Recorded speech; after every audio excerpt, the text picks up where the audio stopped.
Hey, Brush Brigands! Welcome to another painting session.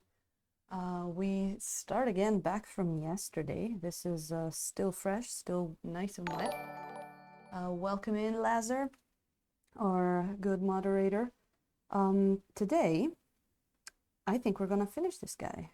We have been having a lot of fun looking at uh, skin tones, gray skin tones for this little drow here. So I think we're gonna be able to finish, and we're gonna do a few retouches. He needs a little bit more highlights here and there. We have this little bit of a base over here, then we made like a pinkish glow to contrast the bluish skin. So we're probably gonna give that a little bit more intensity. So let's get started. Let's get over here to our palette, see if there's anything that we need to replenish a little bit. We've got the whites. We don't have too many whites. Actually, let me put a bit more of this. Yes, we have been using for the first time a quick drying color, which it's this guy over here on the palette. And I'm actually gonna go over there and see how it's looking, because yesterday it was making all these colors here dry already on the palette, which was pretty cool. Oh yeah. Oh, it's already, this is unusable. It did, I mean, this is a whole bunch. Let me show you. Let me see if I can do this. Going over here, and this is very like tacky, plasticky. They promised it would dry in one day, and it kind of did, which is really good. I am liking that. So I'm gonna put a bit down, a bit more down of our the thinned version. I think this would dry even quicker because we have made I have made my thinned miniature painting oil paint here. So if the normal thick out of the bottle color would dry in one day, this will probably dry in, I don't know, maybe 18 hours. It was drying, it was making the thin layers of color here on the palette dry as we painted. So that was kind of cool. But I can see, like, you can see that little bit of shine here on the miniature means that the oils are still wet. Not as wet as yesterday, but we can certainly do a little bit more blending today, which is what we like to do. So I am going to grab my two new favorite brushes here, which their only reason that they're favorite is because they're new. So basically they still have a decent point. And some of my smaller ones, I think I know what I wanted to start with. If you look at his left eye there, it is missing a little bit of definition. So I am going to paint that in, because as we were painting stuff in there, we have plenty of blue. We've used, yes, I think we're good. I think we're good for now. I might put down a bit more. Actually, you know what? Since I have to put my thinner down, as we wait for people to come in, let me just get that burnt umber back on the palette, because the burnt umber is another color that dries quite quickly. So we're gonna go ahead and do that. And I'm really looking forward to seeing how this guy is going to look with a few more highlights on him. There we go. Just a bit of our trusty burnt umber. We have used it quite a lot yesterday for our gray, which is pretty cool. So let's see, I think if we use a bit of this this blue and some of the Van Dyke brown, it's like indigo blue Van Dyke brown makes a pretty dark gray color. That might be just what we need for that. I just need to put a tiny little line underneath that eye, so it doesn't look unfinished. Let's see, a little bit more thinner to get it flowing. Let's do that. Let's kind of get rid of that little hard to do part. before some people come in, I can actually maybe not talk for a second here so I don't move.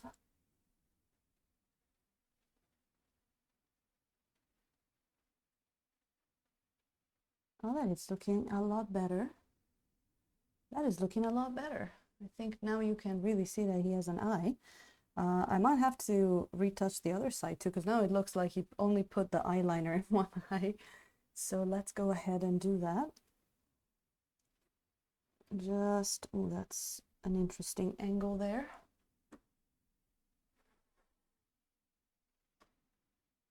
Hold your horses.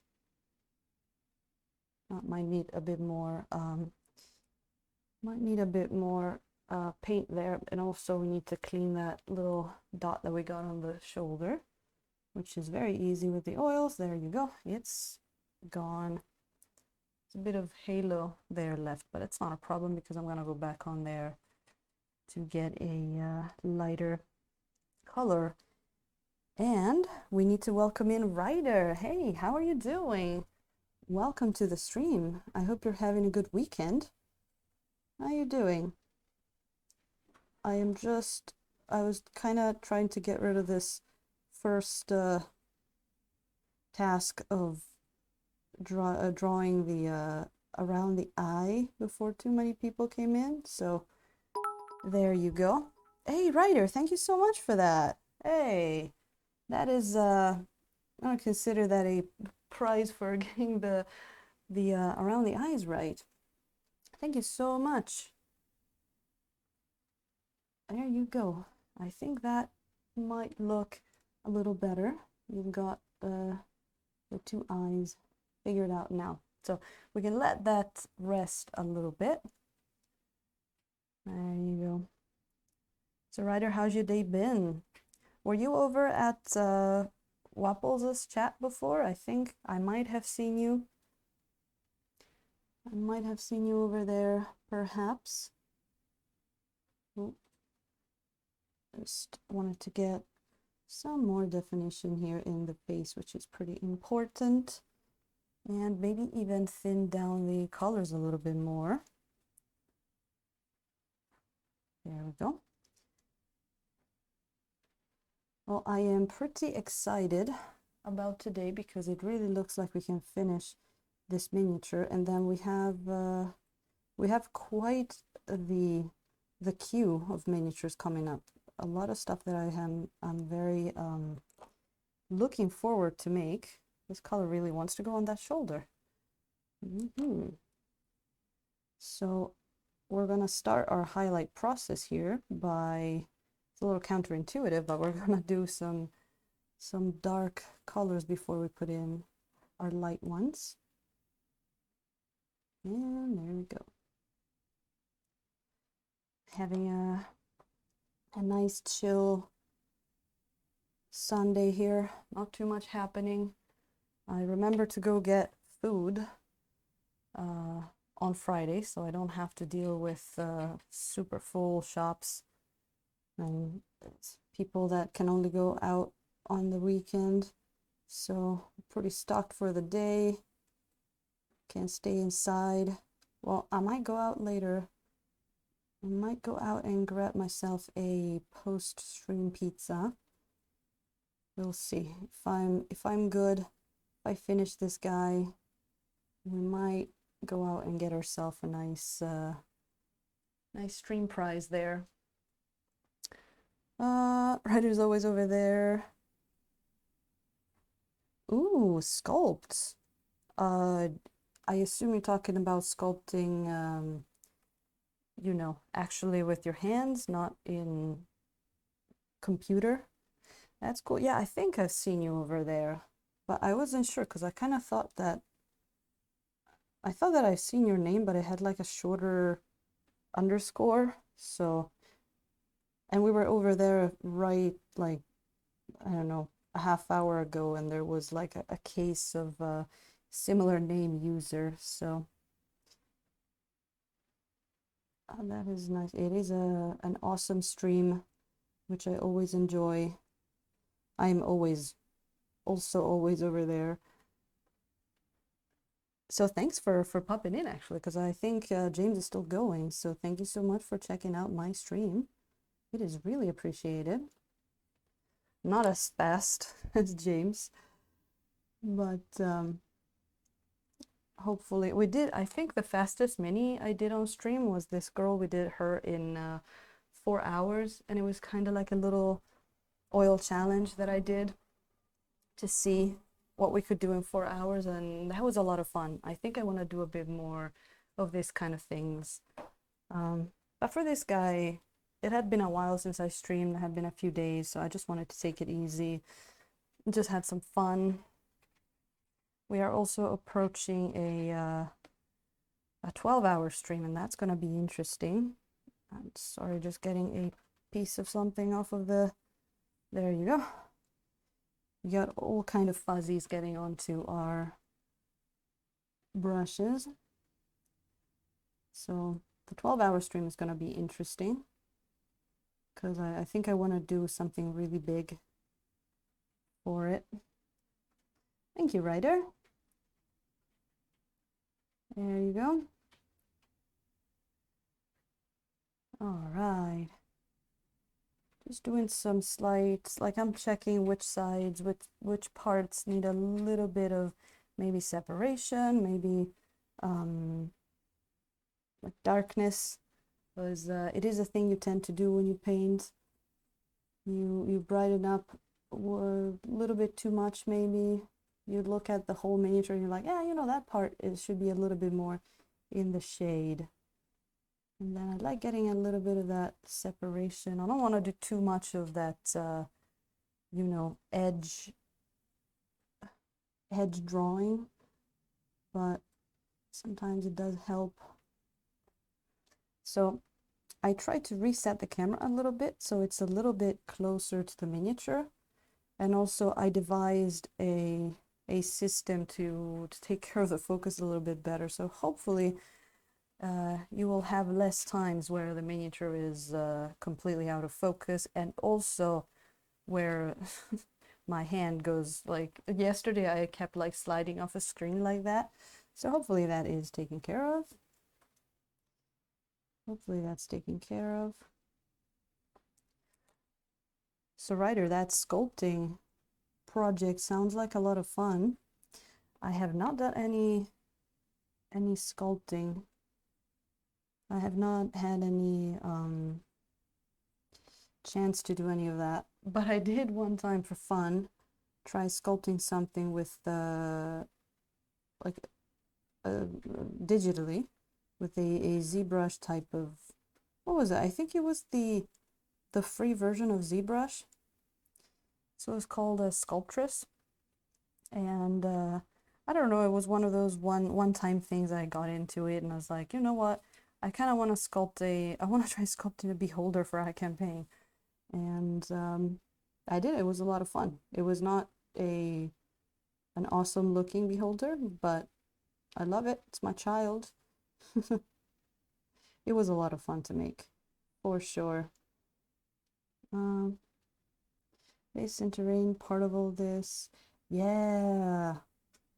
There's I was just on someone's stream the other day, and they were saying, they were like a terrain maker, and they're like, there's not enough of us terrain makers on Twitch. I have to say, I was not too much into bases and stuff like that, basing. But then some time ago, I got a few materials and I tried making something, and man, I am hooked. I am really hooked. Like I did this Minotaur here. We painted him on stream, and then off stream, I got some stuff. I got some grass tufts. He's gonna be super big for this camera, but there you go. There you go. I made this base, and it's, you know, fairly simple, just some grass tufts and some musky stuff there, here and there, but it was so much fun. Thank you. Thank you. It was a lot of fun, and like I couldn't believe how easy it was, to tell you the truth. Did that screw the focus? No, it looks good. It looks fine. It was so much fun. I am pretty hooked, and it was so hard when I went to the store. Um, you know, the like miniature store here in Tokyo, and I wanted to go. I'm like, okay, let me get like two or three things, maybe some grass stuffs, and then I want something that looks like moss because I really like the moss effect, and then I'll see. And then I go to the section, and there's so much, and I wanted to literally buy everything. I took 15 minutes just deciding what color grass tufts I wanted because it is just so much choice. And I'm like, oh, but if I get the light green, I have to get the dirty green one. And oh, which one? Which green? Oh, uh, yes, I believe it was a Minotaur rider. Thank you, thank you. It's a very cool mini. It's a very cool sculpt. It's made by Cast and Play, I believe. Um, I'm not I'm not a player of World of Warcraft, but I have looked up a few the Bowl with Human Body. Yes, I have looked up a few World of Warcraft. I forgot what they're called. Tauren, I think, that race that's like a Minotaur basically. And I don't know if the makers have inspired themselves to the World of Warcraft, but it looks really similar. Um, it has, if you look at the hands, the way that they have three fingers like that, it looks like that's kind of the World of Warcraft way. And also, like, I don't know, the style looks really similar, which, and that's actually, we used a few images of artwork from World of Warcraft to figure out how to paint that guy. It was a lot of fun. It was a lot of fun. Beautiful miniature, 3D printed, very nice. So you, I imagine you paint too, Ryder? You do sculpting, painting, terrain. Now I'm wondering if you use the oils since you're always in James's channel. There you go. I think we might be almost good with the darks here. I think we might be almost good. Maybe a little more here under the hair. Oh, you're new. Like the nature part. I see. So more the basing and terrain. That's great. Do you watch Avocado Kids as well? Because to me he's like the terrain guy. I know he doesn't do only terrain, he also does dice towers and oh, well, I know him. I'm sure there's other people. As we welcome in Silvestro. Hey, how are you doing? Welcome in. I hope you're having a good weekend, I guess, because Saturday, Sunday, I never know. I'm never sure which one it's supposed to be. It's Sunday here, but I know it's still Saturday in some places, especially in the West. Oh, there you go. Oh, he was doing the tower. Yeah, I think he does a bit of everything because I've seen him doing the more natural terrain and I've seen him doing more like city kind of terrain, like he was doing like a beautiful back alley kind of terrain. And then he does dice towers and dungeon tiles, so just a craft stream. Oh, Sylvester is in Sunday here with us. Well, I hope you're having a good morning. Hope you're having a nice breakfast there.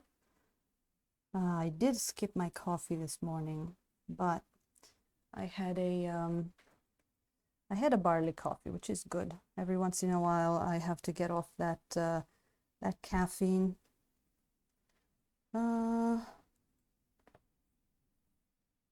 Oh, Ryder, that sounds cool. The dice towers, I think we don't have one, but I wouldn't mind trying to make one like you say, or maybe have it 3D printed. That would be fun. That sounds like a lot of fun. That's the cool thing about watching different streams, right? You get all kinds of inspirations. It is really cool. Look like a little castle. Oh yeah, he has a few. I've seen like, I think he's got some more traditional ones. The last one I saw, I think yesterday, he was making a candy one. So it was basically a dice tower, but it was made of candy. I mean, fake candy, of course. But that was looking really good. So I'm putting a little bit of these dark recesses back in there, and then we're gonna go back and bring back some of that pinkish red. I'm going to do that. Sylvester finally put some base colors on Catan. Ooh. Drow looks like I am not familiar with that, but that sounds good. I'm just doing some green. I was gonna say green. Some gray skin tests here, and it's been doing pretty good. I think yesterday we did a 5-6 hour stream and we got this far. It's been a lot of fun, and I'm glad you'll be able to work on some stuff too, Sylvester, there. I hope that comes out well. And so, let me see here. I want to start putting some highlights back in there. I want to see some highlights back in there. So, for warm highlights, I wanted to try using our lemon yellow, which I just noticed that there is not much on the palette. So I'm going to replenish some of that and also take a little sip of water from a tiny stein, which is getting, today we have a more zoomed in camera, so it's looking a lot bigger, but oh, there you go. The I don't know, the air has been very dry here because it's winter. I really have to learn a bit of 40K lore and rules and stuff so I can actually understand what people are talking about. So I wanted to try something like indigo and lemon yellow, to do like a dark green, maybe. I want to see what kind of green we get from that. There you go, some of that. A bit more lemon yellow. I like this green. So one thing we could do, I want to get a little bit of the cadmium red, and when I say a little bit, I mean a little bit, because the cadmium red is quite overpowering, and we're getting like a purplish kind of gray that I really like. Now I want to put some purple in there, but also later the highlights, I want to make them a little warmer even. So we're going to go ahead and do that. So we're going to get this nice purple in here. Wow, Sylvester has played since 14-year-old. Well, that's quite some time. That's crazy. That's pretty long. Let me see. What kind of color are we getting then? So for some colors, you kind of never really know until you put it on the miniature how it's going to look. You know what? I'm actually going to put a bit more of that lemon yellow in there. Yeah, look at that. That is what I want it to get. So we've been playing around a lot with a color that, you know, normally you wouldn't think much of, the gray. Just playing around and seeing how much we can do with the color gray. Just mixing different colors. We have used a lot of indigo. We've used some burnt umber. A lot of burnt umber, actually. We used some cadmium red, some lemon yellow. It's been a lot of fun, and we've got, well, if you look at the palette, that is basically what we were doing yesterday, from all kinds of tones, warm tones, colder tones, and hopefully it's going to be an interesting kind of gray that we get going on. And then I wanted to try and add even a bit more interest here to the miniatures. So I thought, how about we do a little bit of a glow effect on the base, which I have to go back and add a little bit more. But if we have that little bit of glow effect, that gives it a little bit of that pink color from below, that could be fun. And that has been like just a very, very slight color change there. It has, I think I like how it's looking, but now we have to get some contrast in there, because where are we gonna go without contrast, right? You're never too old to start. That's cool. Well, you know, strategy games, you might actually be better off playing when you're older and wiser. That could be a thing. What you just said, Sylvester, reminded me of what my karate teacher used to say, that you're never too old to learn. That's it was kind of the same thing. You used to say karate is for all ages, little kids, old people, they can all benefit in different ways. So maybe that's the same for 40K, or I mean role-playing games in general, I believe. I don't think there's ever like an age where you shouldn't be playing something like Dungeons and Dragons. I mean, except for when you're like super young and you can't even talk, of course. But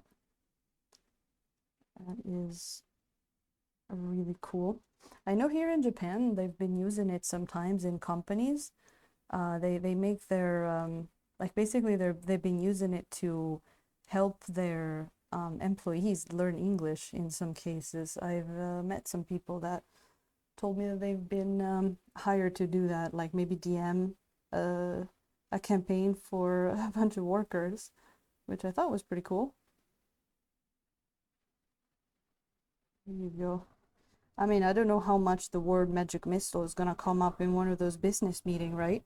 But at least you're gonna learn some conversation phrases for sure. Wow, that is really cool. The miniature is a lot drier than I'm used to, because normally I don't use that fast drying thing. So that is really interesting. That is really cool. Let me see here. This is really the time to decide. So, okay, how light do we want to go? And I think some of the, especially the higher parts here, I think I need a bit more light in here, especially in like the yellowish, brownish kind of side of the spectrum. I think that's what we need. So we're gonna go ahead and do some of that, add some of those highlights, because usually after the stream I take a good look at the miniature up close, closer than what I can do during the stream, and I will decide, okay, this thing needs way more you know, highlights than it has. So actually, there we go, look at that. We do that, and now it's actually that, yeah, that lemon yellow has mixed with a little bit of green that we had on the palette next to it. So now we're getting a greenish gray kind of color, which could be pretty cool. So let's see how that works.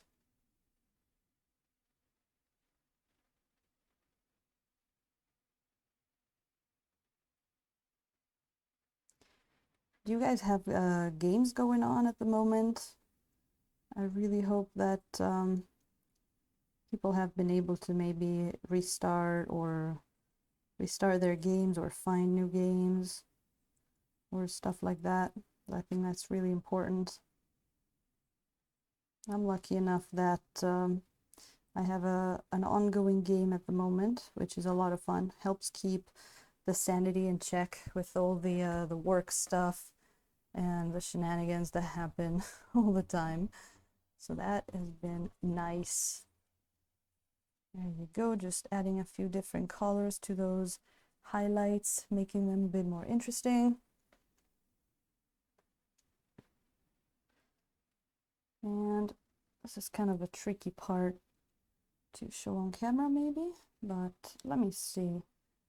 Just want to put some here, here. I saw after getting the good camera, actually, it shows so many details that I gotta be careful to paint well. There you go.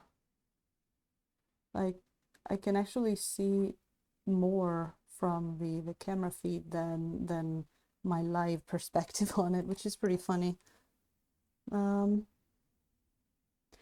Ongoing game, yes, like if you have a game that you're doing at the moment or anything like that, it might be hard to retain the ongoing games depending on what you're playing. There you go. Still not happy with the level of how much stuff we...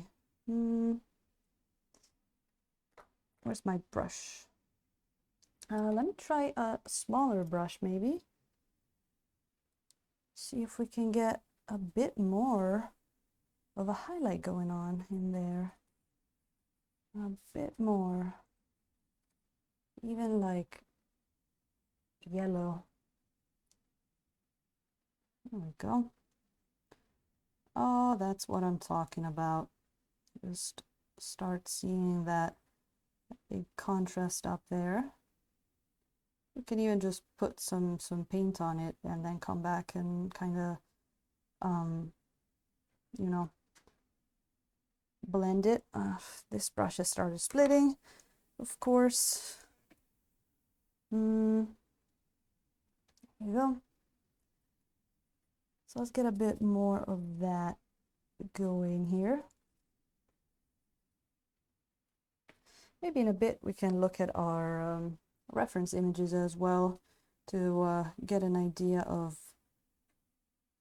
what, if there's any difference from what we've been doing. There you go. Oh, there you go. Now we're starting to get somewhere. I think it needed that little bit more color up there. It looks a little messy now, but we are going to blend it in just a minute. And up on those shoulder it goes. There we go. And then we're gonna just turn and do the same on the face. I think we need a little bit over here. There we go. Let's do some blending.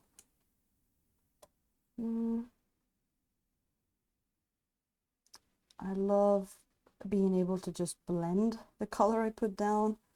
If any of you has ever tried oil paints, you'll know what I'm talking about. It's just beautiful and not not stressful at all, like it used to be when I used to do it in acrylics. There we go. So we're doing some of that blending in there. Just getting those new highlights to blend with what's already on the miniature. Of course, we don't want to go too crazy and overblend it either, because why would you want to do that? Now it's we want gray, but we don't want dullness. So there's a bit of that balance there that we have to keep in mind. There you go. Maybe some of that up there, maybe here. It's also a thing, I remember when I started painting, I used to put like too many highlights. I remember I used to just put the highlights everywhere, and then I ended up not having any darks anymore, which was, I don't know, it might be something that's easy to fall into in the beginning. But naturally with oils, it's if you do that, it's a lot easier to go back and be like, okay, let's put some darkness back in there.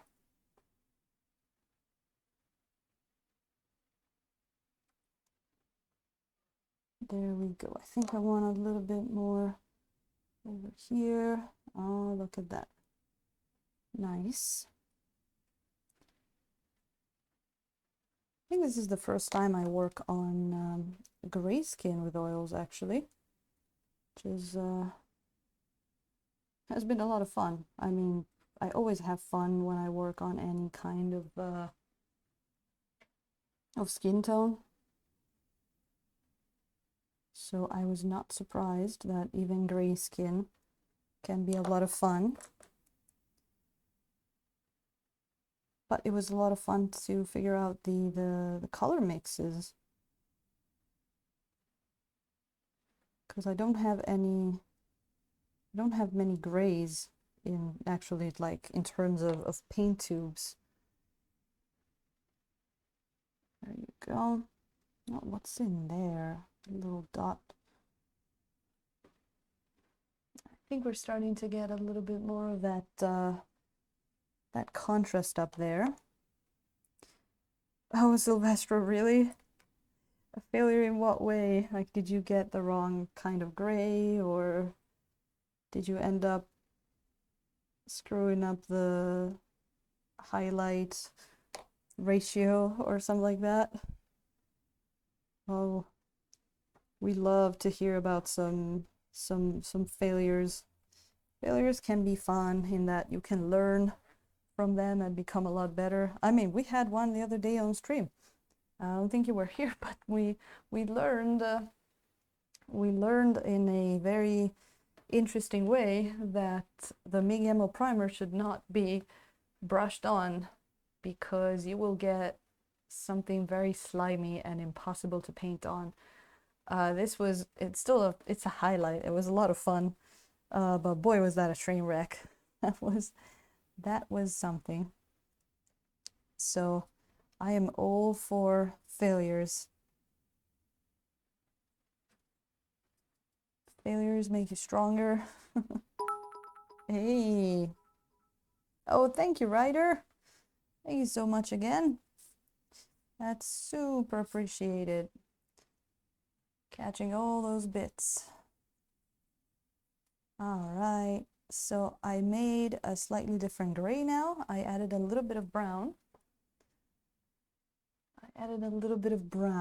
So we can go in and look at, because I think it was getting a little bit too yellowy. I think I wanted to get it back to a warmer kind of tone. But it's hard to work on tiny miniatures like that, so I'm going to have to do a few tries here and just see what looks good. Ooh, that's a lot of color. You saw me clean the brush on the thing, but that didn't do much. Sometimes the oils are so intense, even when you clean the brush, there's still a lot of color on it. It's crazy. It's crazy. There we go.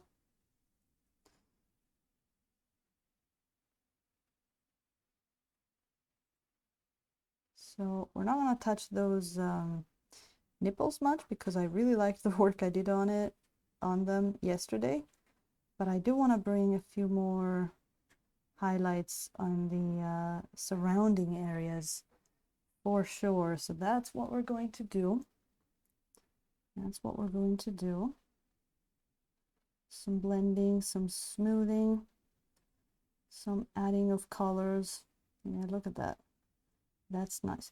And yesterday we actually had to bring down a bit our belly here, because it was way too bright. So now we can put a few maybe dots just over there. There you go. That's nice. I love figures with muscles, with a lot of curves and bumps and stuff like that, because they're a lot of fun to paint. They are so much fun to paint.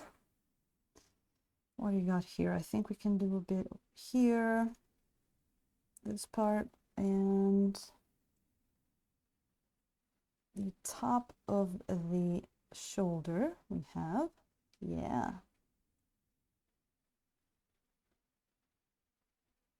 There you go.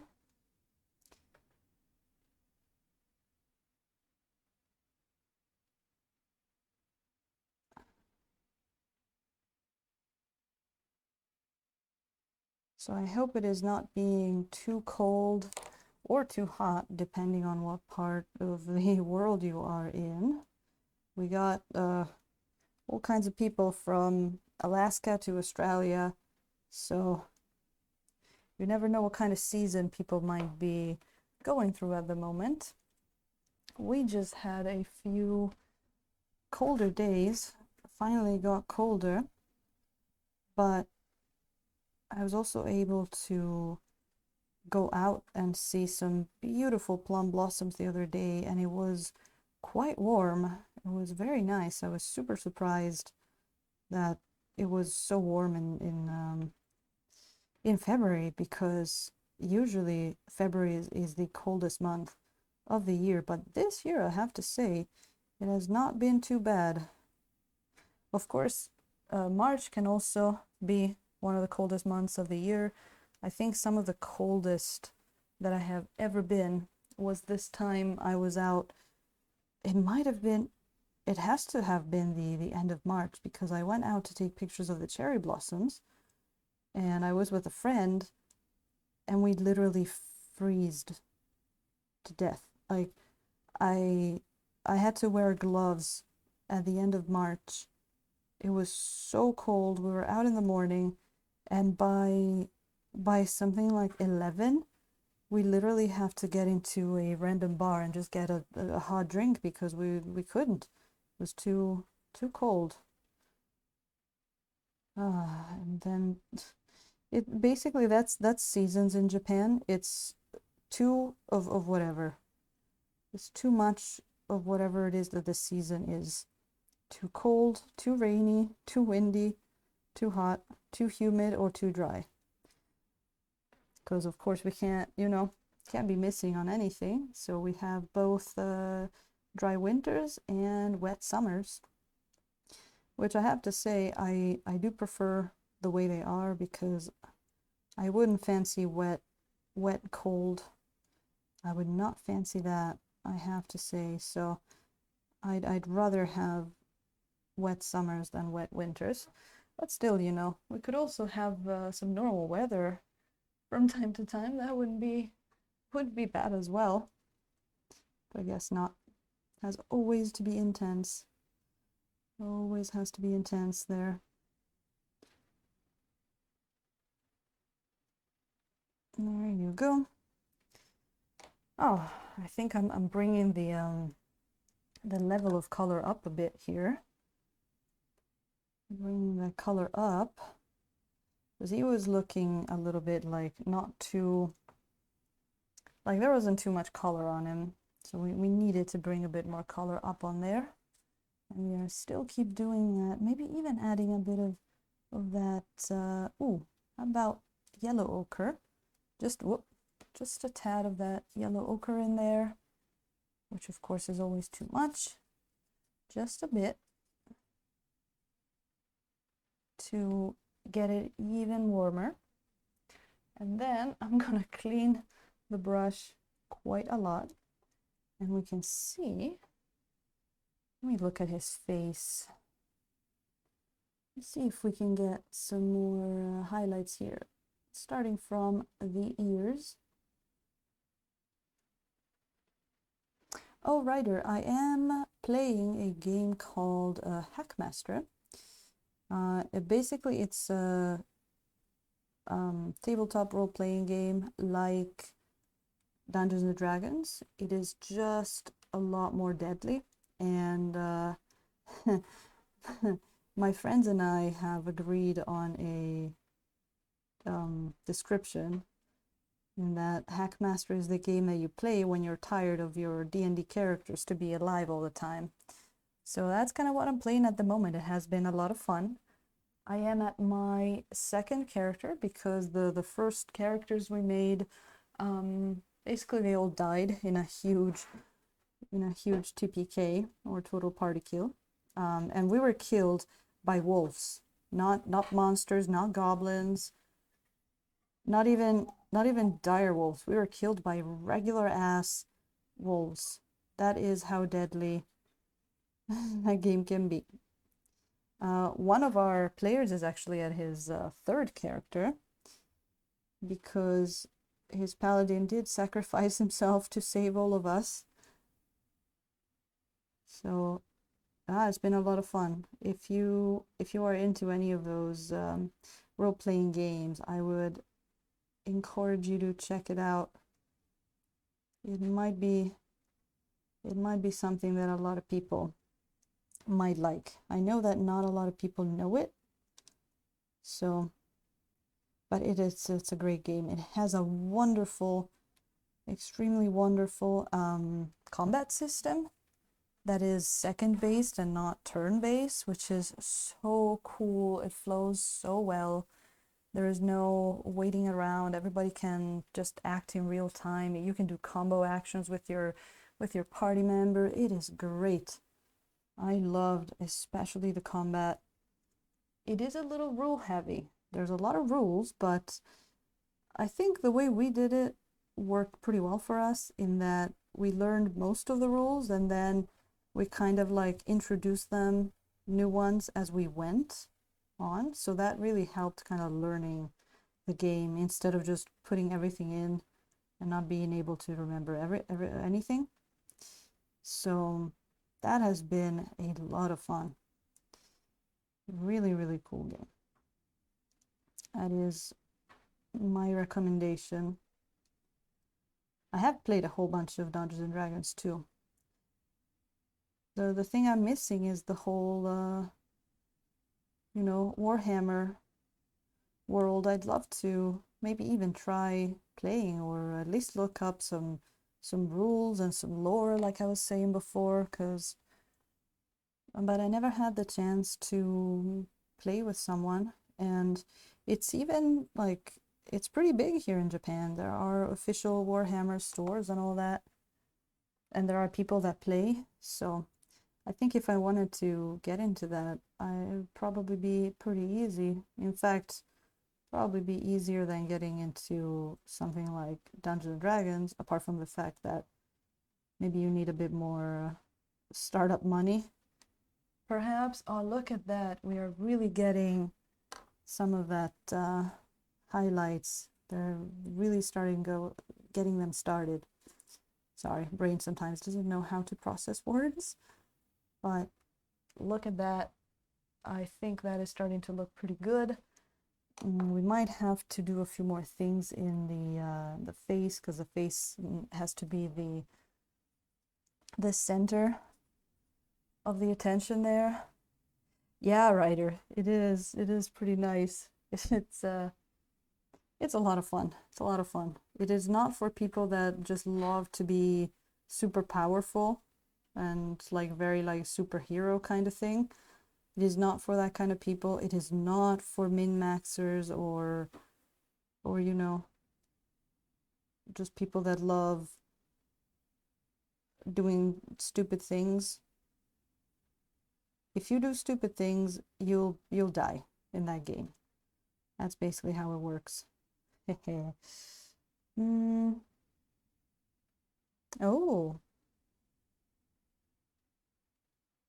you know, Ryder, D&D really doesn't take that long to learn, especially if you have someone that that already knows how to play there to help you out. If you play, especially 5th edition, it's an edition that basically it's there to be super easy for people to get into. So I would say not really. Like I've participated in events and I've seen people like sit at a table they had never played D&D or any other game like that, and they were just able to play. So it's 5th edition specifically is pretty easy to pick up. I think it's actually made for that kind of thing, for people to get into it really easily. So I would say, yeah. Just like the art. Well, that's cool too. Well, I know there's people that don't really do any of the play. They just paint the miniatures or make the terrain or stuff like that. That is completely okay, I think. The art and the lore are very cool for a lot of games. Like, I love the miniatures from a game called Kingdom Death, but I have never played it. But I would love to paint some of those miniatures because they look great. Oh, I think I need a little bit more water here. It is being really, really dry. You know, it looks like I have, let me fix that. Got some problems here in the where the chat is. Oh, look at that. I know it's not a big deal, but it's killing me to look at that. There you go. That's better. Haha. Nice. Well, you're right, you're hacking away at that stream boss there. Hacking away. Hehe. He's probably gonna get defeated pretty soon. Let me see here. So next, this is kind of, that's one of the parts of painting that I really like. They're exciting because you already have a mostly painted miniature and you know it's going to be finished pretty soon, but you put in those little details that really, really make a difference. So that's a lot of fun, especially seeing how much of a difference just a little bit of those highlights can make. It really is crazy, isn't it? Oh, Ryder, it's just a little stupid thing from the stream. If you see just above the chat, there's a little bit of a like a bar with the name of a person.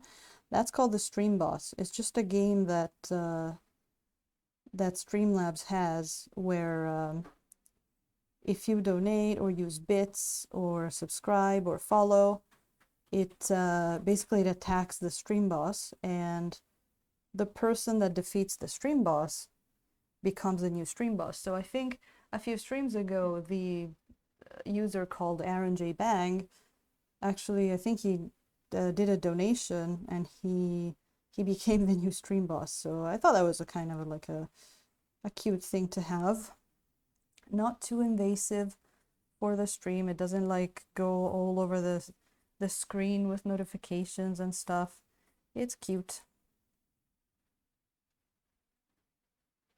Oh my god. Did I literally did I summon you? Look at that. This is not even the first time it happens with someone that I just speak people names and they turn up. That I should start using it. Aaron, how are you doing? Oh, there you go. Well, you have yourself a good lurking there, and I will be here pondering about my special powers. Did I do too much of a... No, that's good. Well, you know, speak of the devil. I was just saying that you're in peril there, Mr. Aaron, because people have been hacking away at the stream boss. Oh, nice. Hey, well, we've been painting this guy since yesterday. It's been a very fun session. I think we went on for actually like 6 hours yesterday, just painting away. And we've been working with this gray skin, just mixing different colors. It's been a blast. We're having a lot of fun. And in general, actually, I was talking about how good of a weather we had. And it's plum blossom season. I actually can show if you want, if you guys are interested in what kind of trees we have here in Tokyo in this period. The other day I went to a shrine that had some beautiful plum blossoms, which probably right now they might be closer to, you know, well, no, they look pretty full bloom. They might be even still there. This tree particularly was beautiful because it was two different color flowers on the same tree. So I went to this like little Japanese garden, and this day was so warm. That's the Tokyo Sky tree. So this was really cool, and now it's back to being pretty cold. Procrastinating going live. Oh, you're going live too today. Um, oh man. Oh, the golds. Oh yeah, but you are so good with the golds. You're so good with those true metallic metals that look like non-metallic metals done really well. It's yeah, for anybody that is not familiar with Aaron's work, he is an awesome streamer that not only paints beautiful miniature, he also lets you listen to amazing music on his stream. He's very chill and very nice. So do feel free to go throw him a follow. And he apparently also pops in if you say his name. So that can be handy as well.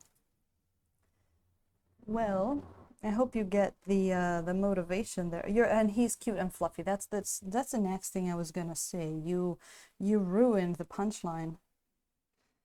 Man, I have no patience. And he speaks Italian as well, a little bit, like 2 sentences.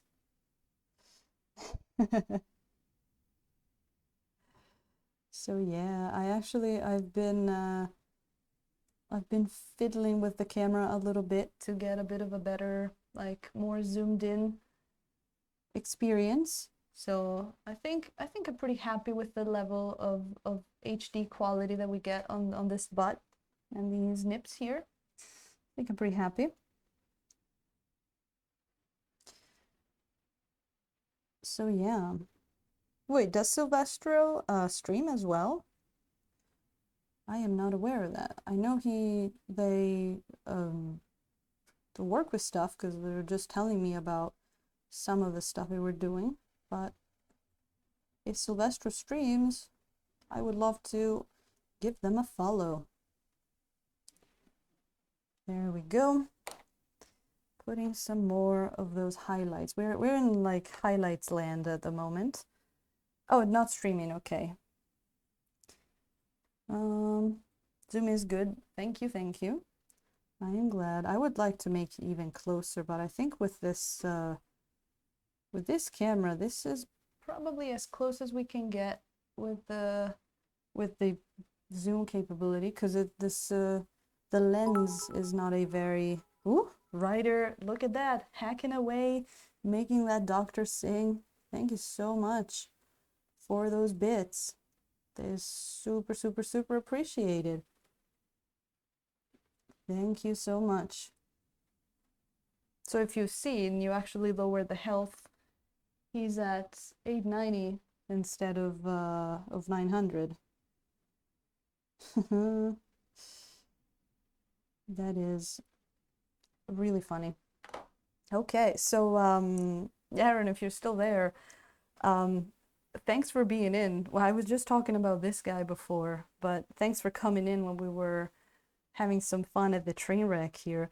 I decided I am going to try and fix him.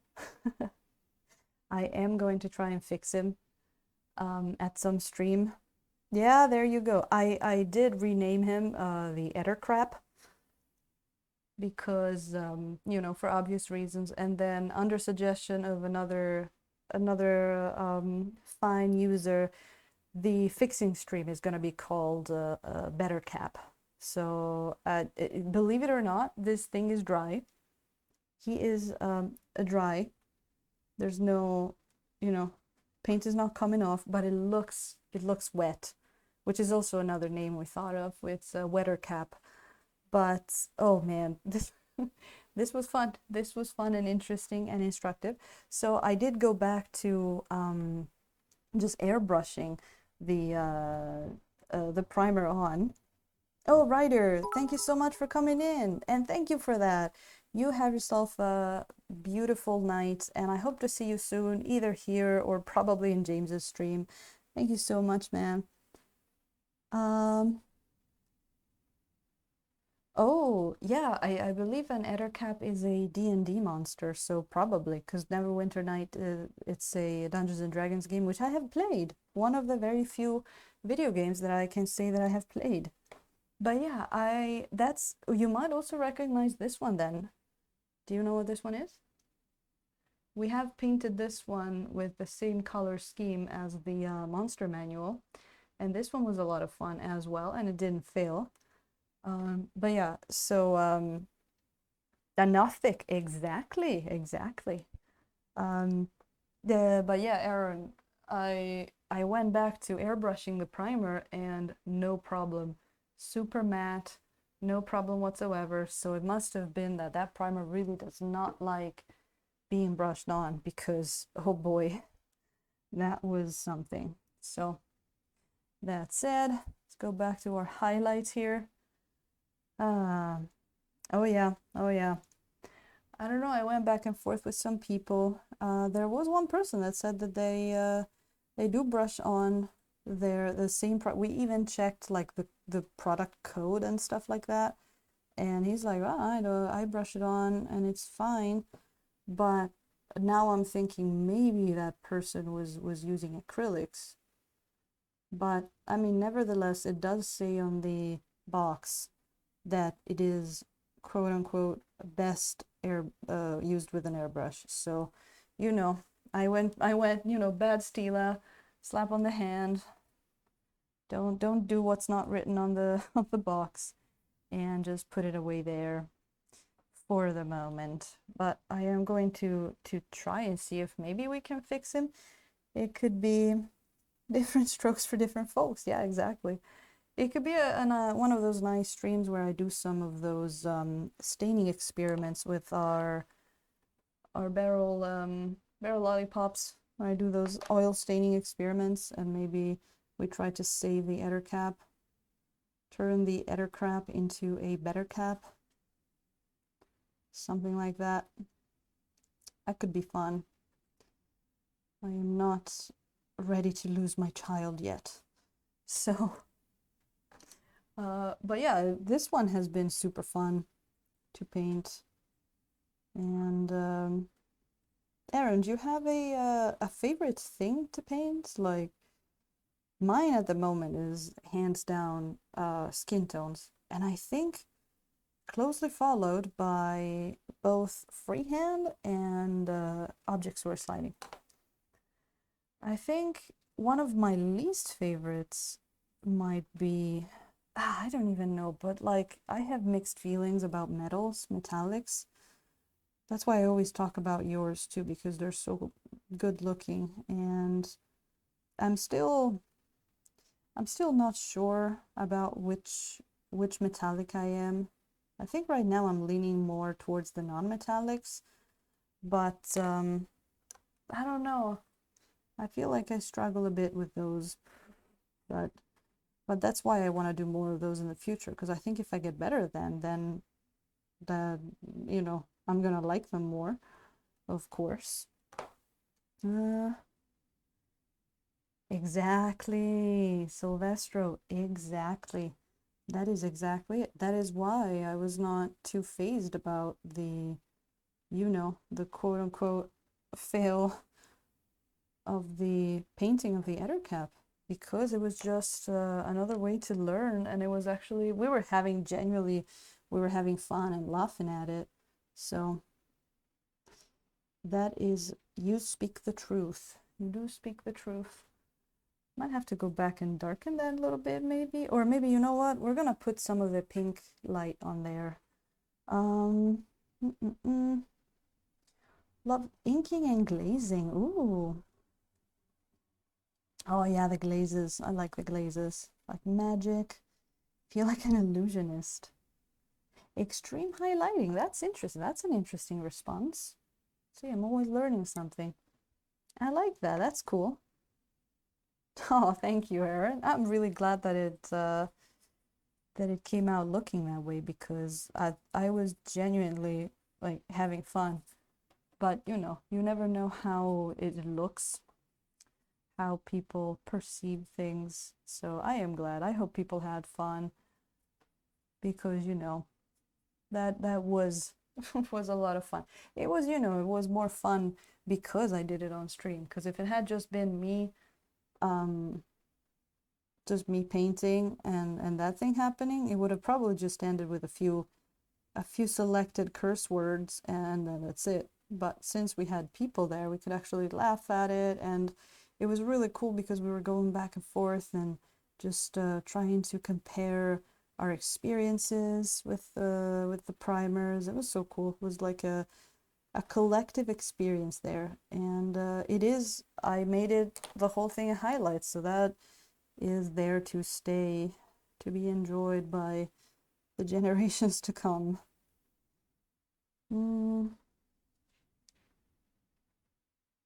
Yeah, the extreme highlights. That's basically what we're working up to right now.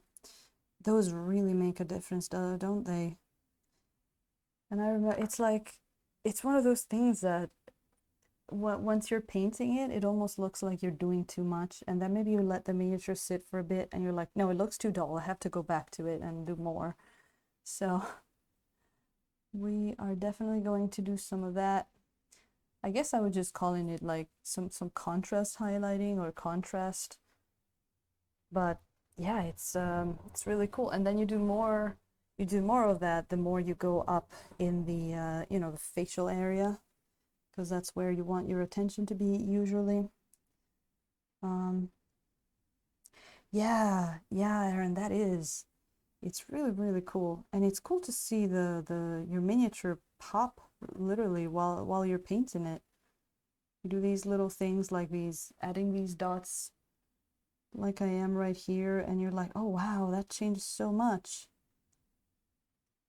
And when you're doing it in acrylics, I used to do a lot of layering. I loved doing the layering on the skin tones and all that. So every layer, it's like a bit more, until you get those diminishing returns. It's really cool to see it pop under your eyes. It really is. There we go. Oh boy. It's weird. I actually just realized that this is not a day that I normally stream, so I guess some people that usually pop in might be taken by surprise. But I have been working quite a lot the past week, and I think I had to let go 2 of the usual stream days for this week. I had to skip Monday and Thursday. And Friday. Yeah, basically I skipped all of my usual streams, so I streamed yesterday, and then I tried to get to stream today as well, at least to make up for it, because I was really looking forward to it.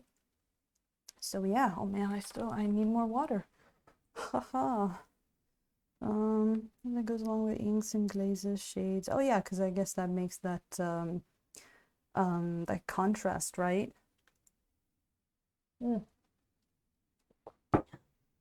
Sorry, I really need to keep that that throat. I want to say oiled, but no. Keep the throat moist. Otherwise, I won't be able to talk as much as I like. There we go. I tell people that you have to be careful where you decide to place highlights. Isn't that well lubricated? Yeah. Well oiled seemed too weird to say, so I didn't say it. Lubricated should be the word. There you go. Thank you for being my dictionary. But isn't that true about that that real estate? Or sometimes you just put highlights everywhere and it just becomes it's weird, but it kind of just becomes a mid-tone where everything is super bright. Like yesterday we had to bring some of the darkness back into this lower belly part because it was as bright as up here. So I was like, nope, that is not good. So I guess that is one thing that's cool about the oils. It's easy to bring darkness back where you maybe highlight it a bit too much. But of course you can do it with acrylics as well, regardless of the means. And sometimes that's true too. Like you say, you can do inks and glazes that sometimes adding highlights if adding highlights doesn't do anything to your miniature, maybe it's time to add some darks. Maybe you washed out your darker parts and they're not dark enough. So you have to keep doing that little game of darkening the darks and highlighting the highlights. Yeah, go back and reglaze. Exactly. I remember I used to do that too. Maybe I would do some like selective wash where it's not, you use a wash, but it's not everywhere. In the later on, I had started using a little bit of those contrast paints, which worked pretty well mixed with other colors. They were almost like a colored glaze medium. So I only had like 2 of them because I'm, you know, I'm not a millionaire. But yeah. Yeah, exactly. Blend things back in. Yeah, it's a game of back and forth. It's never a one-way journey. Let's put it like that. And later we're gonna put some more pinks. You see like the inner leg there. It's pretty dull right now, but I want to give him this nice little bit of a glow. Actually, let me show you the some of the imagery that we were looking at to get inspired for this guy's skin. That's it. I think for the skin, we started by looking at this one, but then we ended up with a pretty different, he looks more like this guy. But I was looking at the contrast between this like pinkish area down here and the gray skin, and I got the idea that we could do that for the base. Instead of giving it just a, you know, a regular old base, I thought, why don't we do something more fun? And that is kind of what we're doing right now. All part of the fun. No, it is fun. I think it is fun. It's like, I'm thinking it like in a Photoshop slider kind of way where you have your, I do a lot of, you know, photography editing, and you have your slider and it has like the darks and the lights, and you bring those like apart from each other, and you make sure your histogram is well distributed.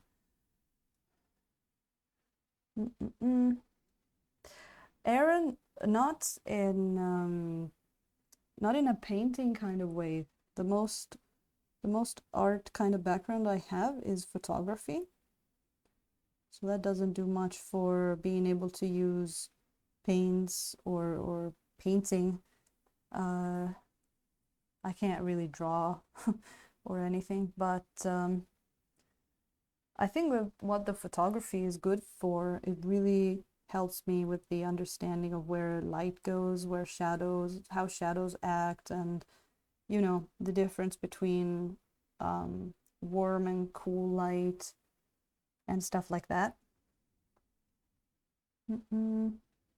Ah, well, I have done a bit of like graphic editing, design. Basically, I did a little bit of a job that didn't give me any like creative thing, but I did learn to use Illustrator and stuff like that.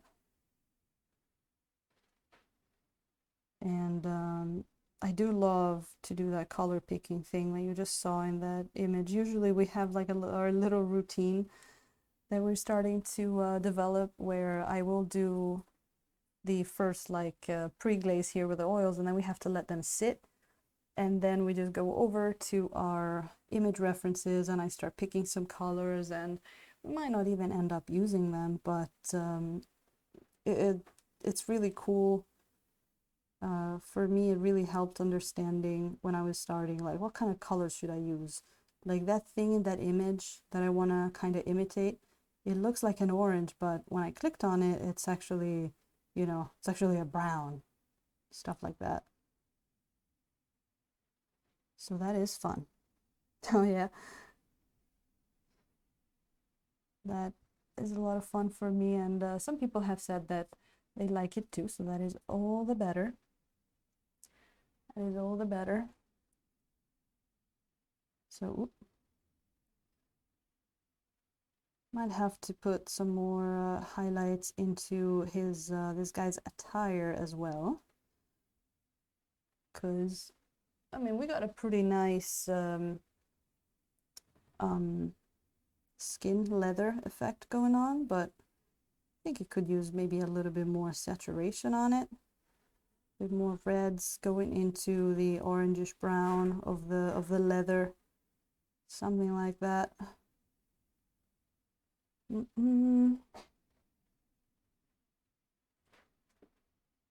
Oh, Aaron, let me show you just in a second. I do something really simple, but it super helps for me. And of course, if you have a method of yourself, I would love to hear about it, because I'm always ready to learn. But basically what we do is we go into here, and then I'll be like I did it with this girl, but I'll be like, so we want to see this guy's skin tones. So I already have one picked, but I'll click on one of my swatches and I'll use the color picker, which is a thing you can use in Adobe. You can get it in your browser as an add-on. And I'll start maybe with some dark tones, and I'll be like, okay, I picked that one, and already isolating the color, and maybe I'll pick it a few times to just make sure it's not a pixel.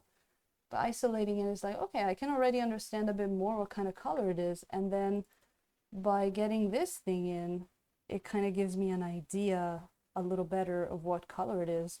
So, and we'll do that. We'll go on. Maybe I'll get like some lighter ones, and this actually really helps to make you see like something that looks almost white in the picture, how dark it actually is. Like, oh, look at that, this is getting a little bit more on the pinkish side. So that's kind of what I do, and it's been helping me. Do we have a Tame at Night in the house? Hey, how are you doing? Pretty sure I left last night without saying, oh, it's not a problem. Oh yeah, you wasn't that some whiskey that we were having together? I mean, you were having whiskey, I was having umeshu, but that the stream is going great. We are highlighting our guy here, and we're having some fun. We added some lights in there. He's looking pretty good. Taman, I hope you had a good night. Aaron, that really doesn't matter. Like, you don't have to use any fancy program. I think if you look it up, there should be a thing called something like color picker for your, it's one of those browser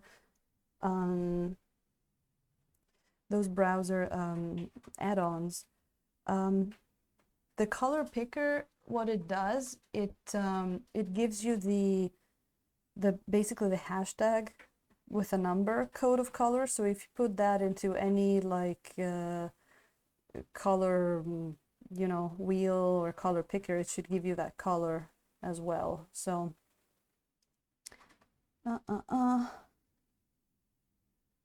that's looking very good. That is good. That is good. Sometimes when you have that when you have those drinks, you don't always have the greatest nights, but I am glad you did. That is very important. That must have been some pretty good whiskey there then. That's not what happens when you do the wine carton or the more nasty kind of stuff. So good choice there. Good choice. Good for you. Yeah, we are looking to finish him this guy, and hopefully we do that before my throat runs out of steam or lubricant, like we were saying. Getting some more definition on those footsies. And I'm using the colder, like I just used some blue and brown for the lower highlights down here.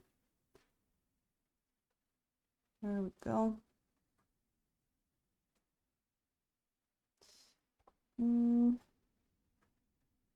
Oh, there you go, having some beer. That sounds great. I would love to join you with some beer, but sadly, there is none left in the house because I got a wonderful IPA 2 days ago. Digital media is a reference. Oh, Aaron, yeah, I don't know what you have at your disposal in terms of programs where you could possibly use a color picking tool. Um, but yeah, maybe if you wanna shoot me a message, I can show you something a little bit more in detail, and maybe even that I actually have a few websites that I also use. Like I would, before I used Illustrator, I would use the color picker directly, like from the browser, like literally from Google Image, and then I would go to a website that has sort of like a color wheel and just paste the code in there, and it would show me what color it is, and like it would show me what you know, what the complementary color is and all sorts of things. So if there is anything that I can help with, I gladly will. Oh, Sylvester, thank you so much for popping in the stream. I'm glad you were able to participate there. And you have a wonderful day too. I will see you soon, I hope. Have a great day. Hopefully next time you come in, we'll be able to show you this guy nice and finished with all of his muscles highlighted one by one. Oh,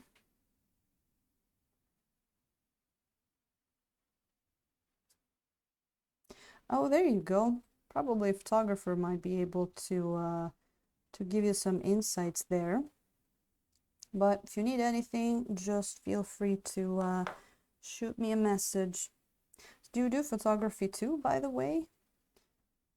By the way, I'm interested. I love photography. I started many years ago to do it. I used to go around a lot of those abandoned places in Europe and do a lot of you know, urban exploration kind of thing. I don't dare doing it in Japan, unfortunately, but you know, I do other kinds of photography now. There we go. Oh, there you go. Sounds great. Sounds great. Sounds great and a lot better than what my voice sounds like. But we're going to bully it a little bit because we need to finish this guy, and actually he's not looking too bad. I think I want to leave the skin alone for just a second. Let me just put just one more quick highlight up on the face, because I also saw something that I think I need to, like that that forehead is not looking too good up there. So this brush that I'm using is actually my tiniest blending brush, which is really good. Just massage it around a bit and it already softens that, yeah, those edges. What it does also, it blends it, so now there's less of a highlight up there, but we can go back in there and add a little bit more. Oh no, I'm so sorry, Aaron. Oh man. Oh, I see, I see. Well, that sounds great. I have a lot of fun taking miniature pictures, and with something so small you can do in the house, like you can really get some good setups for pretty cheap. So I'd be looking forward to see what kind of pictures you can get and see even more details of those beautiful metallic colors of yours. But I'm so sorry about the walking. Super, super sorry. I hope it's a thing that maybe can get better. Oh. Oh, wow. That doesn't sound too good. I am super sorry. There we go. So I think I put a little bit more highlight up there. Aw. And that does suck. when I was in Italy, my boyfriend at the time had a car crash. So I was all of a sudden I got really close to someone who couldn't walk anymore, and that there's a lot going on in that. All of the little things that we take for granted. I remember he made me try this thing that he had learned that he was able to like sit on the floor and get back up on his wheelchair just with the strength of his arms because he had trained for that, and he made me do that, and I wasn't able to do it. I remember he became super like his upper body was looking like this guy. There we go.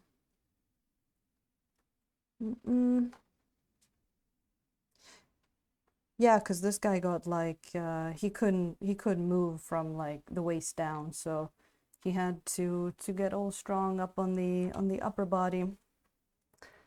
Do wow, that's a lot of years.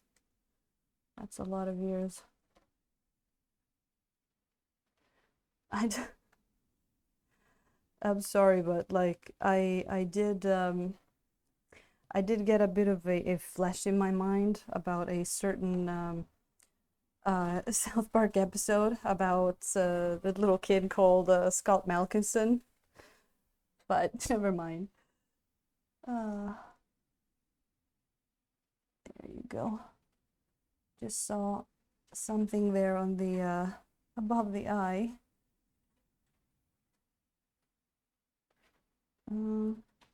Fused left ankle. Oh man.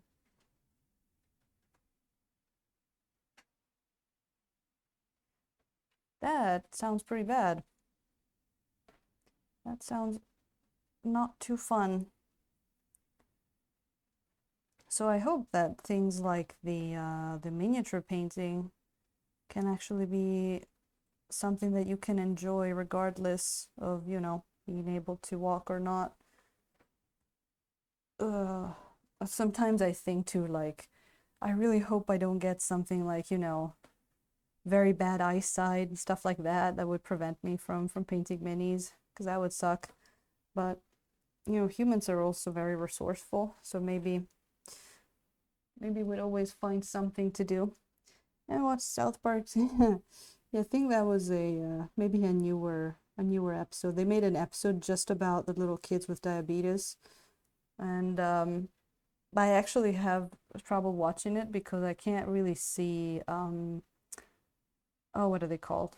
Uh, punctures and that kind of stuff.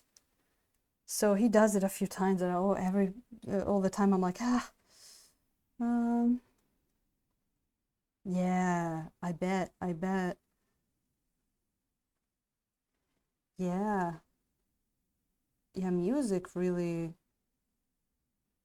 I think music really helps a lot of people. I still have my trusty bands that I listen to in very specific moods. And there are some things that only that one song can cheer you up about, right? At least that's like that for me. That's definitely harder to find, new bands and stuff like that um, once you're older. But I think those old loves, they kind of stay. Let me see here. He's got these uh yeah, I want to do the hair a little bit and the eyebrowsies. So I imagine Aaron, but I hope you can at least play at home maybe. I have to say I haven't been playing too much either in the past year. I was able to get together with my Sanshin teacher for a very like quiet, small event, and that was a lot of fun. But I do not I don't train nearly enough as much as I should. Oh, angular banjo. Yeah, exactly. Yeah, the basically the Okinawan shamisen, we could call it. It is a lot of fun. There's a manufacturer here in Tokyo that makes these tiny, like basically they make regular shamisen, but they came up with this sort of like a miniature version that they made them with you know, foreign visitors in mind, and it's like this little kit of this wooden smaller version of a shamisen that you can even like choose an image to print on it, and it comes all packed up and you can take it back home when you come visit Japan. It's really cool. I tried playing one. It's not too bad of a sound. It's thought it was cute. Oh, I know Steely Dan, but I don't know his quotes. I'm sorry, I'm not that cool. I'm not that cool. Uh, man, where's the color I was just using? Was it here? Do you ever do that when you're like working on your palette and you're like, where is that color that I just made? And I can't seem to find it, so I'm just gonna make some more. Where the heck is it? Man, is it here? No, and then I go over and like everything's dry and I can't find it. I'm like, did I imagine making that color just now? It was like the perfect color. Now I have to make it again. Ah.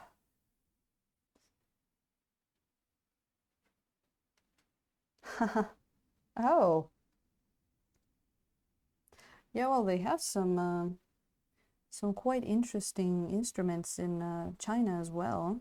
And I think, I mean, I'm sure a lot of the Japan stuff comes from most Japanese things come from China, even directly or indirectly. Maybe they come from Korea and then before they came from China. I mean, don't tell them, of course, but okay, that's it. Okay, I found it this time. I found the color. Hey. Whoop, whoop. There we go. Mm.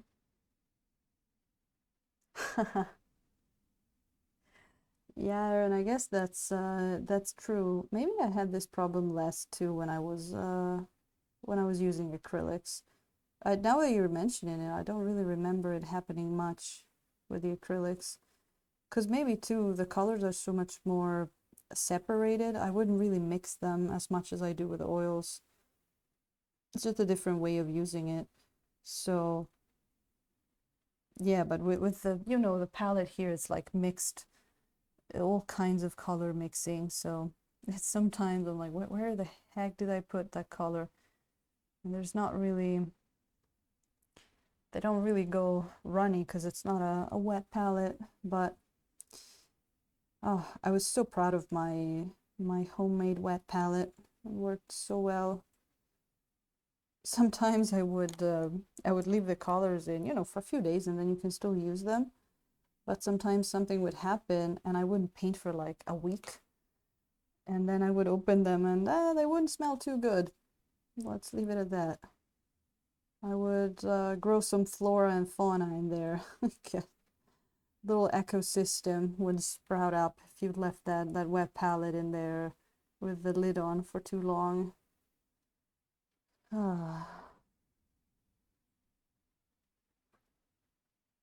Exactly, like you say, the Buddhism is pretty big here in Japan, but it traveled all the way around Asia and got here, and then now they have like kind of their own sort of version of it, which is really interesting. Mm.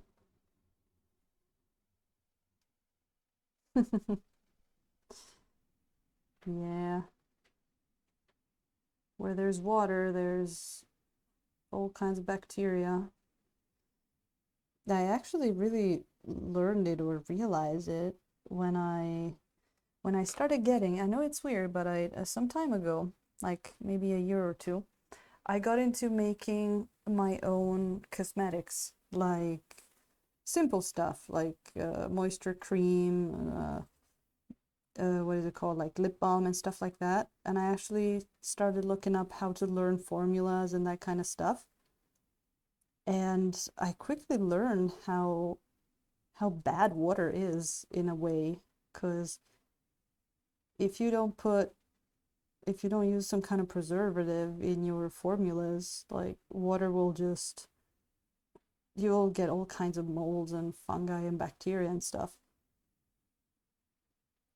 Where oils, the worst thing that can happen to them is just oxidizing in terms of cosmetic. But that's some fun little like hobby that I got into, and I actually just reminded myself that I have to make some new cream. Oh, the flow aid. Who needs lightning bolt to create life out of our... Yes, we can have a wet palette big bang or something like that. Yep. One of my favorite things that changed my life when I was painting with acrylics is this little die here. The Saint Glaze Medium. Before, I was using it, oh, it's finished. I was using water to thin my paints, and I would get all of those ugly brush strokes and all kinds of things. And then I started using the glaze medium, and I got all kinds of nice, this is made in acrylics. And I was able to do all these kind of nice, you know, skin tones and like blendings, all that kind of stuff, and you get a lot less of those nasty brush strokes. This is also the first time that I did true metallic metals with the metal medium. Nice continually. Oh, maybe that's it. With our palettes, they got little life forms that think we are gods. And every time we clean our wet palette, they die. And we make life once again. How cruel. Oh, thanks, Erin. Thanks. That's one of the last things I feel I painted in acrylics.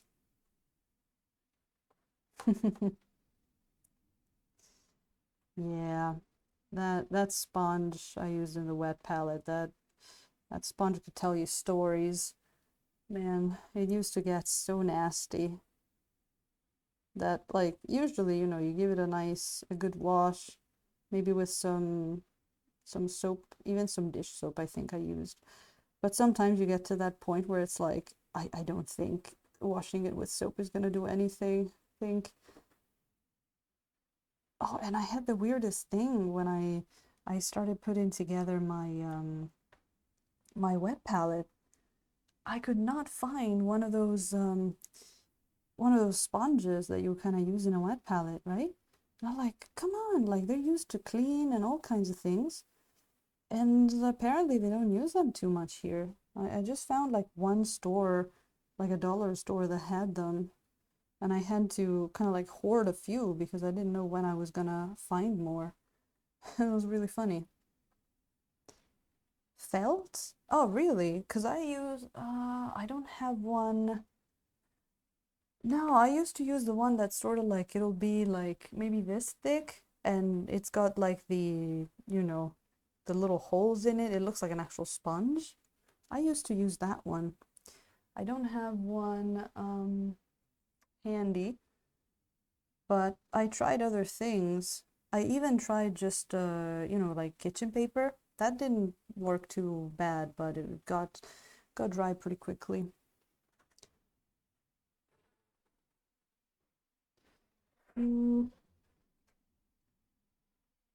Episode 3.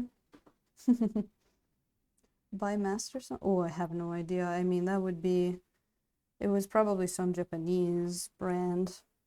Oh, who just came in? Who just came in? Is that a juicy sausage that I see on that screen?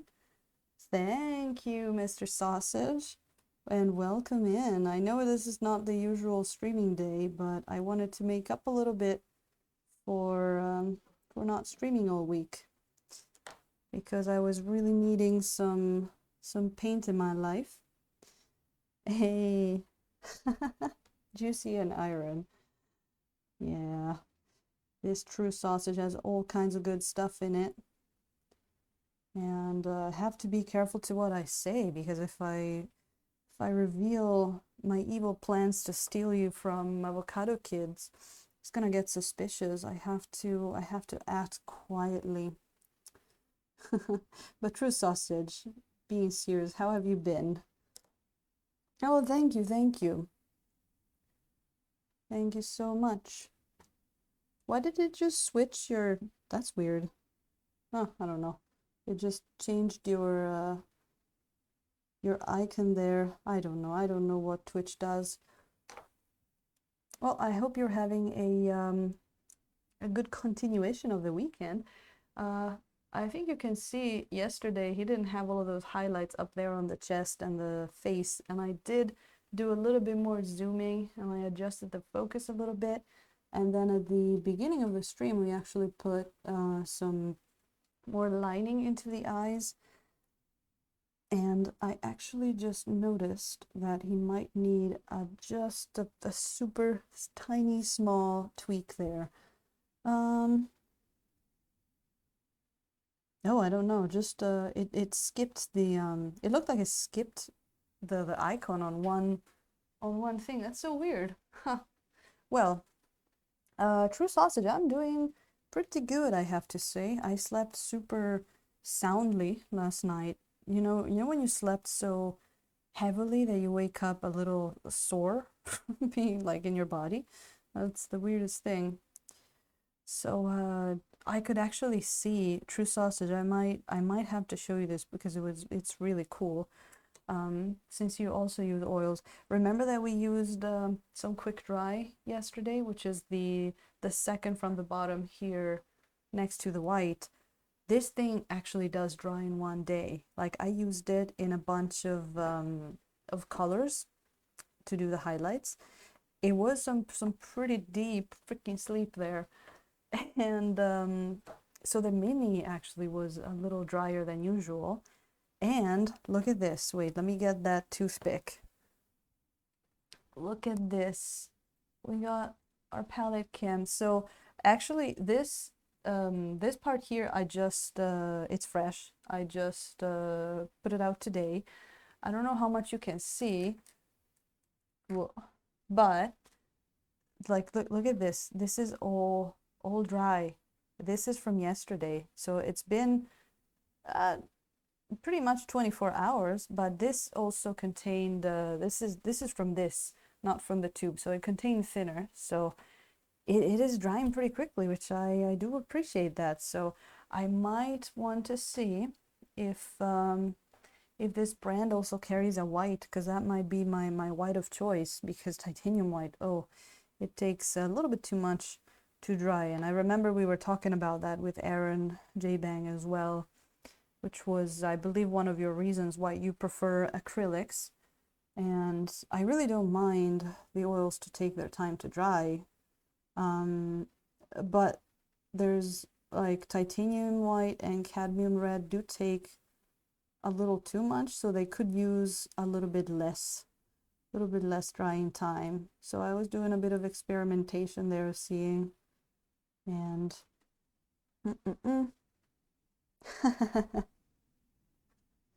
yeah, right, True Sausage. True Sausage, Aaron gave me a little startle there because I was someone asked me what that thing with his name in the stream was, and I was explaining the stream boss, and then I made his name, I said his name, and he just popped in the chat. And I was like, whoa, do I just summon people now? It's not the first time. It happened with Orthober Studio that I just was saying his name and he popped in. I think we actually got a raid that time. I was just talking about Orthober Studio and he raided me. That was wild. That was some wild magic there. So we got a summon there. I think we'll have to do some studies to see the extent of the summoning capabilities of this stream. I'm just gonna have to sit here and just like say random names and see who turns up. See if we can actually summon people. Yeah, Aaron, I mean, that's funny because that's not even a joke. That's not even a joke. It could totally have been that I was talking about you and you were on Twitch and Twitch decided to show you my stream and stuff like that. Like, it is technologically possible, which is very scary. Uh, so yeah, it's chillax time.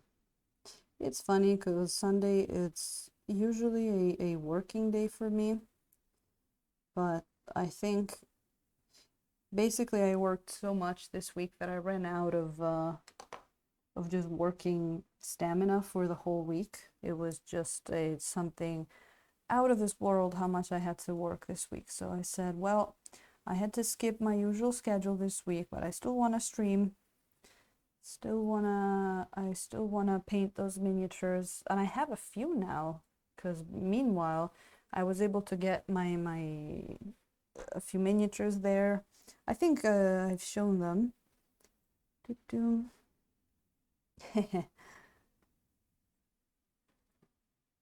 So yeah, I have been really looking forward to.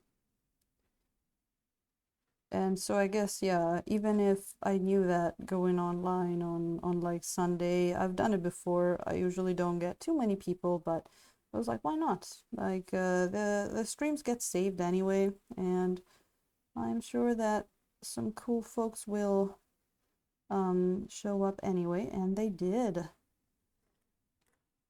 They did. So that is great. There you go. Oh, look at who just turned up there. Look at who the cat brought in. Is that what you say? Heresy Killer, how are you doing?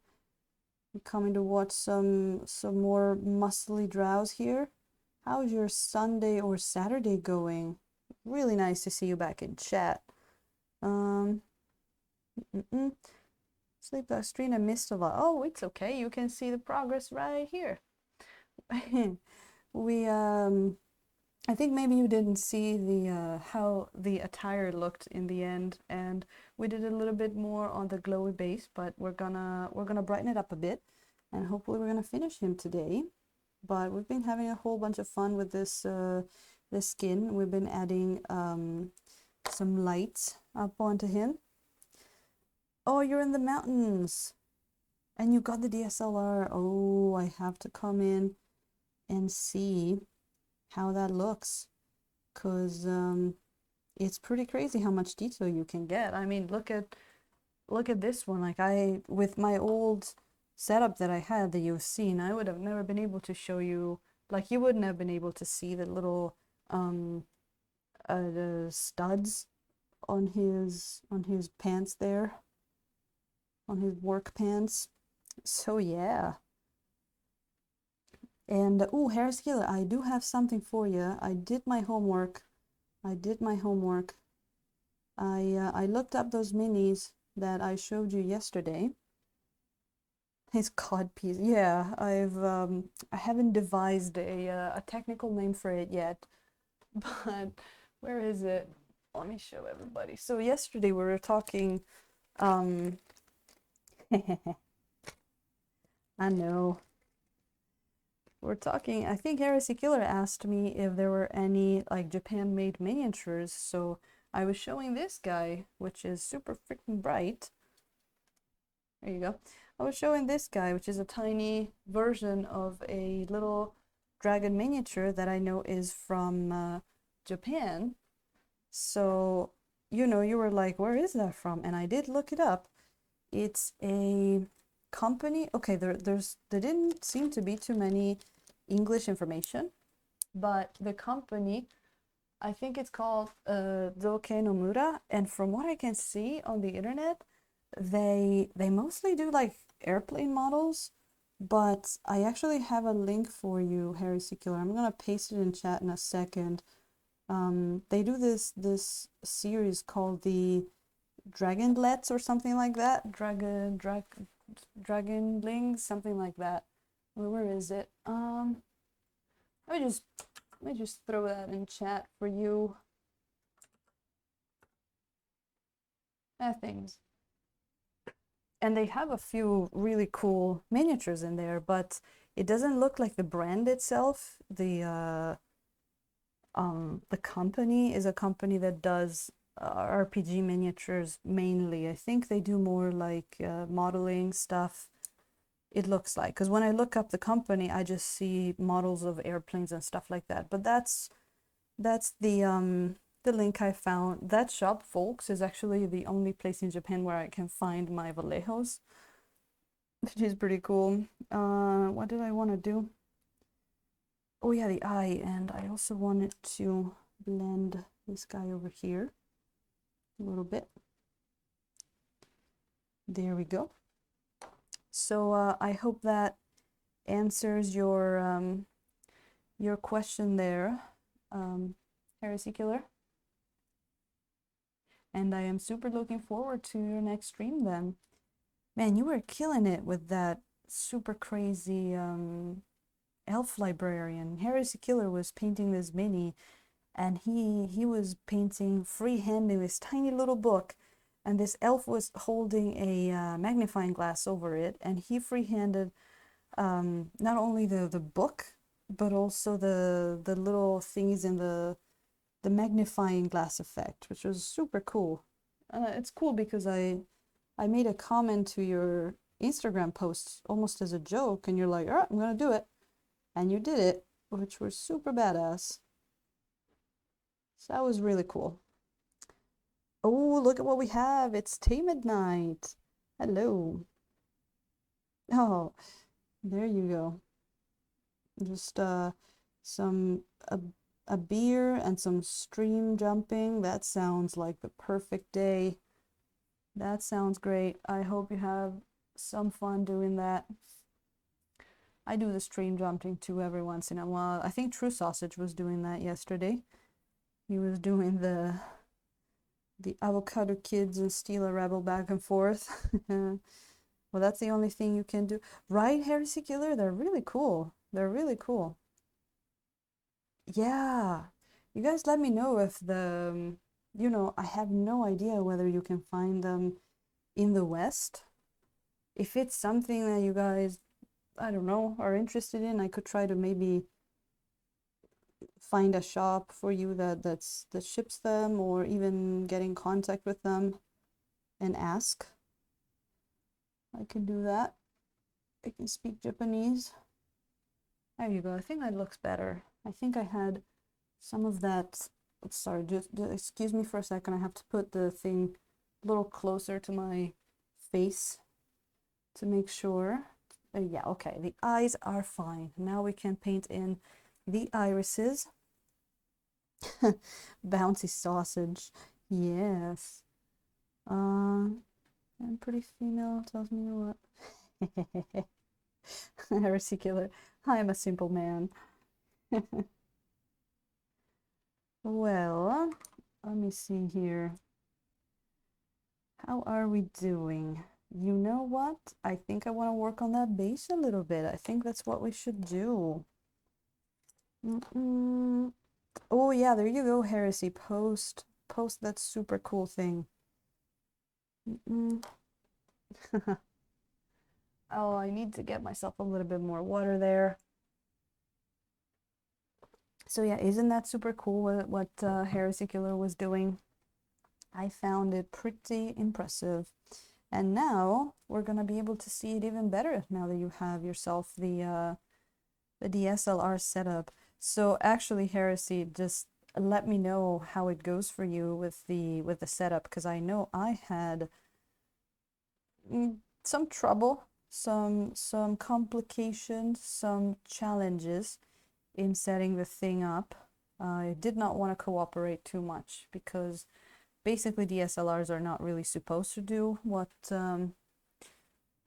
we are trying to make them do in streaming. So I had to do a whole bunch of stuff, and I actually I bought like an old DSLR that turned up to not even work with the streaming setup. So that was fun. Oh, there you go. Look at that. Look at that intensity. That is what I'm talking about. And this is more of an orangish color, but we're gonna go back and do a more pink too. But I was getting a little bit too magenta pinkish, so I'm gladder to have it like that. Tea midnight, no problem. I am Italian. I am an Italian living in Japan. And yeah, that's about it. So, well, the fact that you couldn't tell where I was from the accent, that is already a huge compliment because I am trying to get away from that, you know, that pasta accent. But yeah, I've been living in Japan for a while, been enjoying it. We were sharing some plum blossom pictures earlier today. I think you might have caught them yesterday. And you know, every once in a while when there's something interesting or fun, I do share it on stream like that. Like I shared a picture of my paint some time ago after the earthquake. German. Yeah, I mean Germans speak English a lot better than Italian people in general. And I think the more north in Europe you go, the better people are at English. So no, thank you for that. Need a new USB cable. Did you get that HDMI adapter as well, Heresy Killer?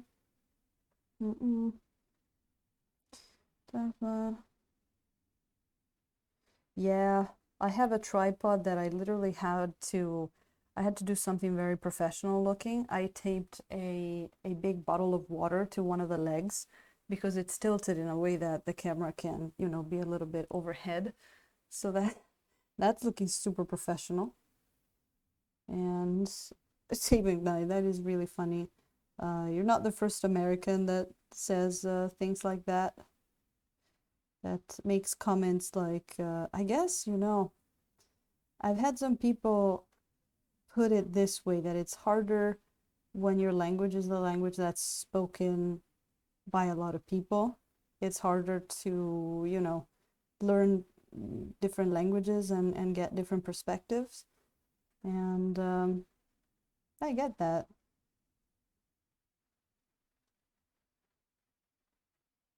But I'm actually, you know, I don't mind the fact that I speak a language that's not a huge language.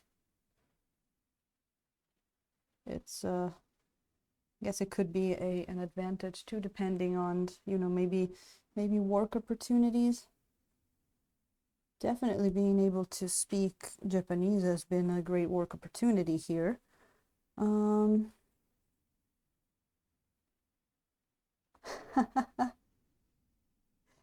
Aaron, that's really funny. The gesticulation, I think it comes out when I get stronger emotions, and also the you know the Italianness comes out when I get stronger emotions. And I get frustrated because I don't have the range of swear words that I would like in English. Because you know, for lack of personal knowledge or you know just difference of the language, I do miss, if there's one thing I miss about the Italian languages, the variety and flexibility of swear words. That is a thing. But yeah, I think the fact that I'm holding stuff prevents me from gesticulating a lot, but I do gesticulate. That is not a stereotype. We do gesticulate a lot. We have some fun ones. And aren't they awesome, True Sausage? I see them all the time when I go to uh the actual store in Tokyo, which has it carries Vallejo paints. It carries a whole bunch of I think that's where I got my basing stuff.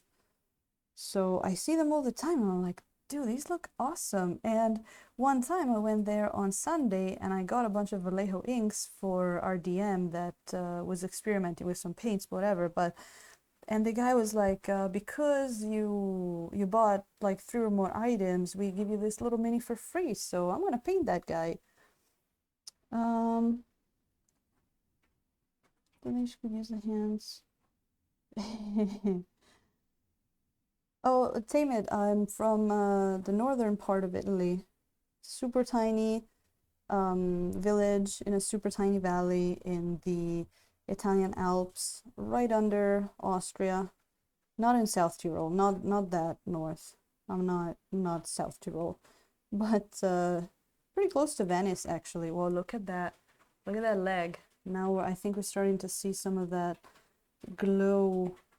We're starting to make that glow, if that makes sense as a sentence. You know, Aaron, I did hear about the Argentina Italians thing. That's interesting.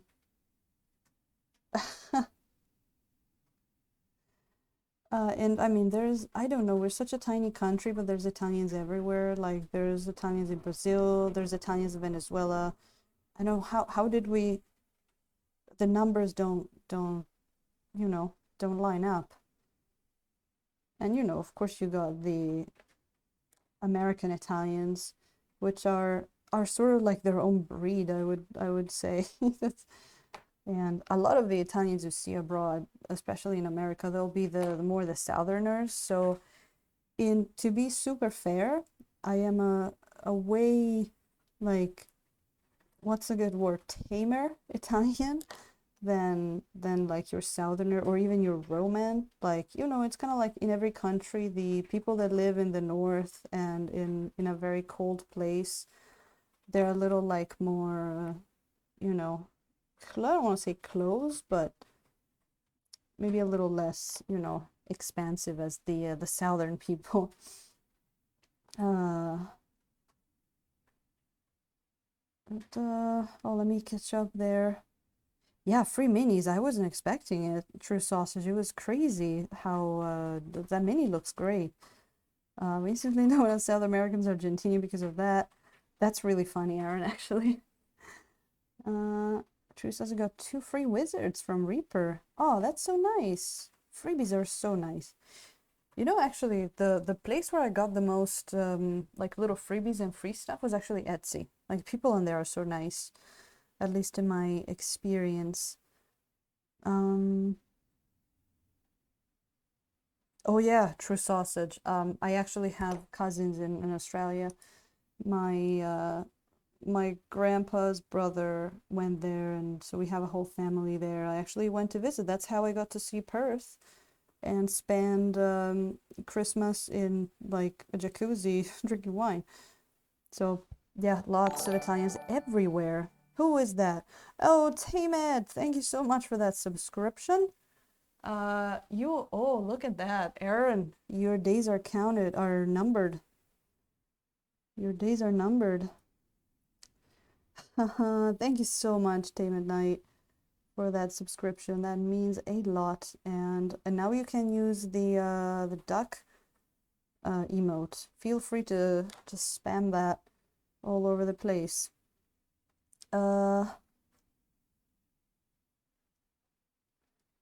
American Italian is 100% unique. She's fleeing the followed country. Yeah. Oh, who is that? Oh, Heresy, thank you so much. Thank you for the host. It's always appreciated. I have to change the sounds. They have the same sounds. I get confused.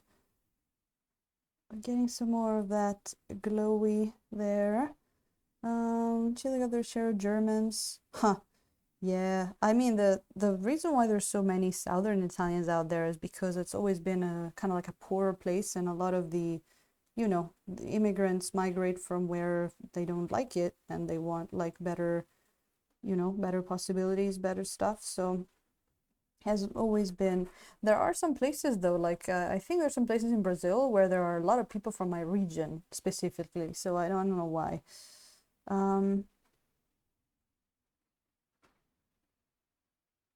Oh, Tamid, not yours. I meant Aaron's because he's the stream boss. Did I say the wrong name? I'm sorry. I'm sometimes the brain doesn't connect too well to the mouth. Oh, no problem.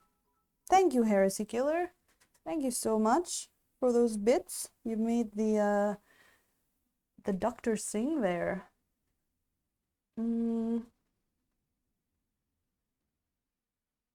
Gabet. I was right. Sorry, Team Midnight. I must have seen the wrong name while I was looking at the chat. So, Heresy, if your phone's dying, if you're leaving, I'll see you soon, maybe in your stream. And thank you so much for popping in. You have fun in the mountains. And if you're not going away, then I guess I'll see you now. Had whiskey and now beer. Oh yeah, that's right. No problem. Tame it. Aaron, I believe it does. I'm not sure, but I think the stream boss can defend themselves. I'm not 100% sure because that you're the first. You came in with that donation when I had just made that thing, and I didn't even know if it was something that would be fun or what. I thought it would be, you know, a nice, silly way to that was not too invasive to play around with that. But I think in theory you can heal yourself, because that'd be pretty stupid if you kill the stream boss, which is you, and you're still the stream boss. That would be a little counterproductive, maybe. Oh, look at who's in. The Queen of Crochet, Brianna. Thank you for popping in, and thank you for that invite to the Discord. I looked at a few of those pictures. I looked at the picture of your backpack better. So that was looking really good. First champion, yes. Do you have any tips for highlighting with acrylics? I'm pretty basic with my painting. I want to go back and some things. So Tay Midnight, we were actually just talking about that with Aaron. So Aaron actually said that he is super into the extreme highlights, and well, the way I was doing it was I love doing it a little bit at a time with layers. So I'm assuming you're talking more about the technique, or are you talking more about the colors actually? Ooh, 303% life. Black Orcs. Brianna, that's on Streamlabs. It's a Streamlabs, you know, thing you can use.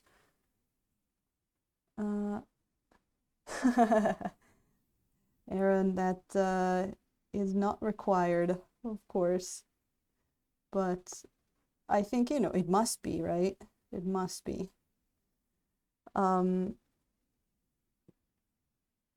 The consistency of the paint, well, so from what I remember about using the acrylics, and we have here, maybe Aaron can confirm or deny, I used to, well, first of all, thin them, and I actually didn't use much water to thin them, but I did use one thing that changed my life was this little guy here, glaze medium.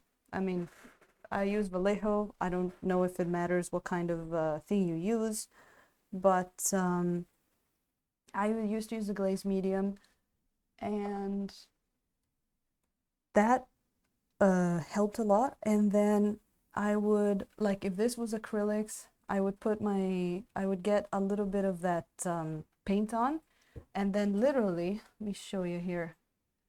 I would get my brush, and then I would like do this, rotating and getting like very, very little paint on that brush. I would even try it like maybe on my phone or whatever and see the flow. And I really, really like you need very, very little paint on that brush, at least for what I did. And you just add a little bit, and then you do a few layers, You get maybe a little bit of the lighter color in there. You do another layer, but it has to be super thin. And I think there's one thing that doesn't really change from acrylics to oils. Put less paint on your brush and you will be a happier person.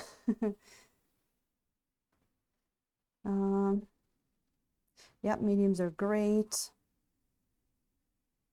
Oh, and Aaron uses the flow aids and the thinning mediums.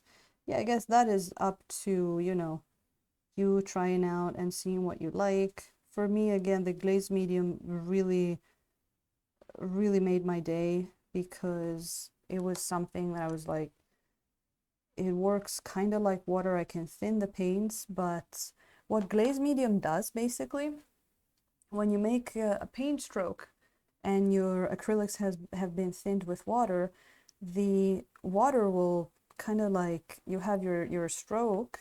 Whoops, let me get some paint. You have your stroke and the water will make the paint sort of like bunch up at the two ends of the stroke, and that's how you get that stupid stroke brushes marks on your miniature. But the glaze medium would keep that liquid kind of like balanced in the center, and it wouldn't like pile up at the edges. So that's why you would get a better sort of stroke, like a more, what would you call it, like a more even, gentle stroke on your brush. So that's kind of my experience there. Yeah, Tea McKnight, let us know how that goes if you try something new. It's easy to oversaturate with water. Yeah. I know, like, I remember in the end, I was barely using any water, only to clean the brushes, but I was barely using any water to mix and thin the paints. So that was interesting. I remember I was like, I was all about my glaze medium. There you go. I think he's looking a lot more glowy there. We got some of that, it's not much about the brightness. I think it's more about that saturation that really brings it up. Yeah, distribution of the pigments, that's probably what the wording I was looking for there. Aaron, thank you so much.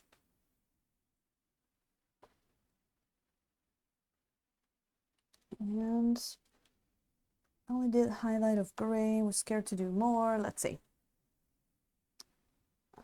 I know it's easy when you do something and it kind of looks good. You don't wanna undo. Oh, look at that! I like that green. Well, that's looking good. You wanna highlight the there's a light source with it. Yeah, exactly. Whoa. Wait, just a second. Whoop. Sorry, just like restoring the chat there. Oh, it's aiming that. Just go for it. If you have maybe a test mini, you gotta get out of that comfort zone. What is the light source of this mini?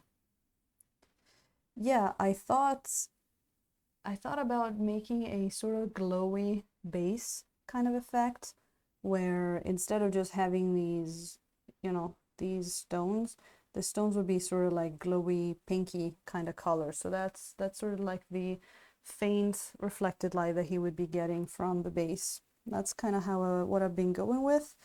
It's more because I just wanted something, a little bit of an interesting color going on. So I've been trying this. I'm really like, of course I want to try to achieve an effect that looks real, but at the same time I can be pretty flexible on the kind of colors I use, even in the shadows. I like using weird colors in the shadows of the skin and stuff like that. So there's that.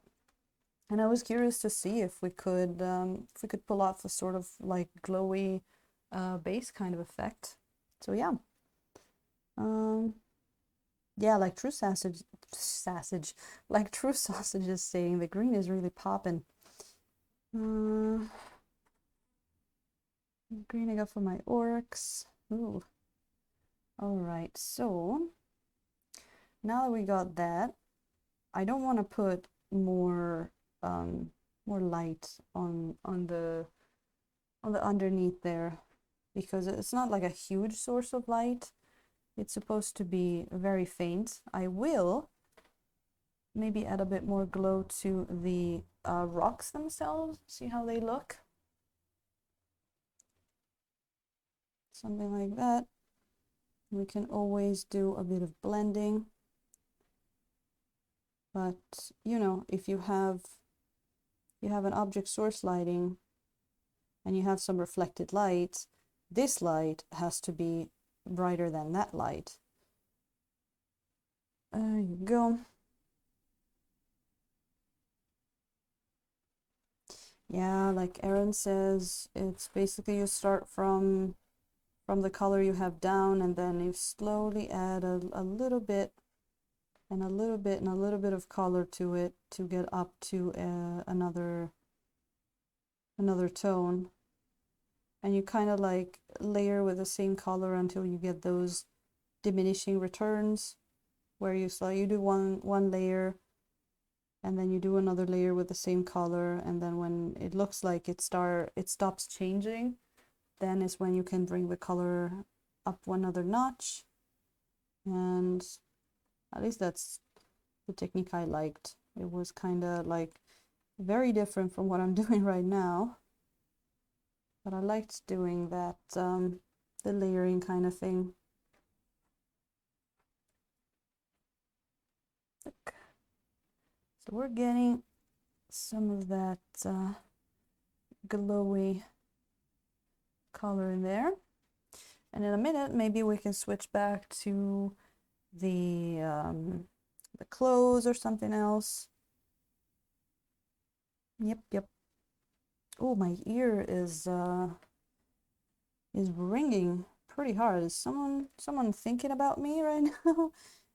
I got a very loud ear ringing just now. That's interesting. Do you guys say it? Because like in Italian, when your ears ring, it's because someone's talking or thinking about you, but maybe it's not even a thing you other people do. Oh wow, you only started last year, Taymed? That's pretty cool. Ooh. Well, I hope you get to doing more experiments, because that stuff is definitely looking pretty sweet there. No, Aaron, I'm not taking any kind of heavy damage here, just ringing ears. Nothing permanent.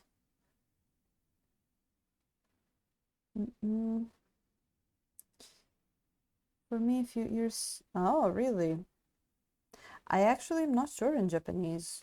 I'm not sure. I would have to ask someone Japanese. I'm not sure if they have something for that. They might. They got a lot of weird stuff. Like that. How long have we been going? 2 hours. Okay. I think today I'll go around 4. And that's probably gonna be as much as we need to get this guy to a decent place here. Oh, you know what, too? There's a chain as well. The chain needs more highlights because it's metallic, and metallic colors need a lot more highlights. Oh, Aaron made some Death Guard as well. Oh, Aaron, I'll check which one it is. I'm sure a Google search would probably make me wiser about it. I can swear I heard something about it, but I can't put my Can't put my finger on it. Can't put my finger on what it was. Which one? Maybe the itchy ear, because like I feel like I have seen a lot of people sneezing and nobody ever mentions the think about thing. But you don't see a lot of people, you know, with an itchy ear. It's like it sounds like a bit more of an uncommon thing. So maybe it's that. So what I wanted to do actually, I want to get that red a little bit deeper. It's been a very interesting white we've been working on. I've been working on with cadmium red, magenta, and in absence of cadmium yellow, we have been using the yellow ochre over here. And then, and this has been making this sort of like orangey, pinkish kind of glow. I think we went more magenta in the beginning if you go back to like the last video, but I was not convinced. It was a little too pink, a little too, like, it didn't make the badassery of this guy too credible, so we went back. Oh, there you go. I think the glow should be pretty reflected up on this chain here, so making it like that. Look at that. Oh, it's from anime. Oh man, Aaron, One Piece. I've been, I used to read the manga back, like, I don't know, 8 years ago. And I got really into it. And then I came to Japan, and then, you know, a lot of stuff like not having room for it. I tried watching a bit of the anime as well, a bit as in like the first 100, like 50 episodes or something. Oh, but anime is a little rough, especially after reading the manga and getting used to a certain pace. I feel like the anime is like, oh God, it's so slow. And I guess it's just, you know, my perspective. But the story is great, and I hear that it's still doing good. And I have recently started reading it again from the start in Japanese, which has been really fun. So, oh man, you just reminded me. You just reminded me. Wait a second, let me read the chat. Sneezing and spine tingles. Is that a thing, True Sausage? Spine tingles. That sounds like a condition. I have doctor, I have spine tingles. Oh yeah. Oh, that sounds like a cozy thing, Aaron. Watching all of that. Um, Nosebleed, yeah, we all know about the nosebleed.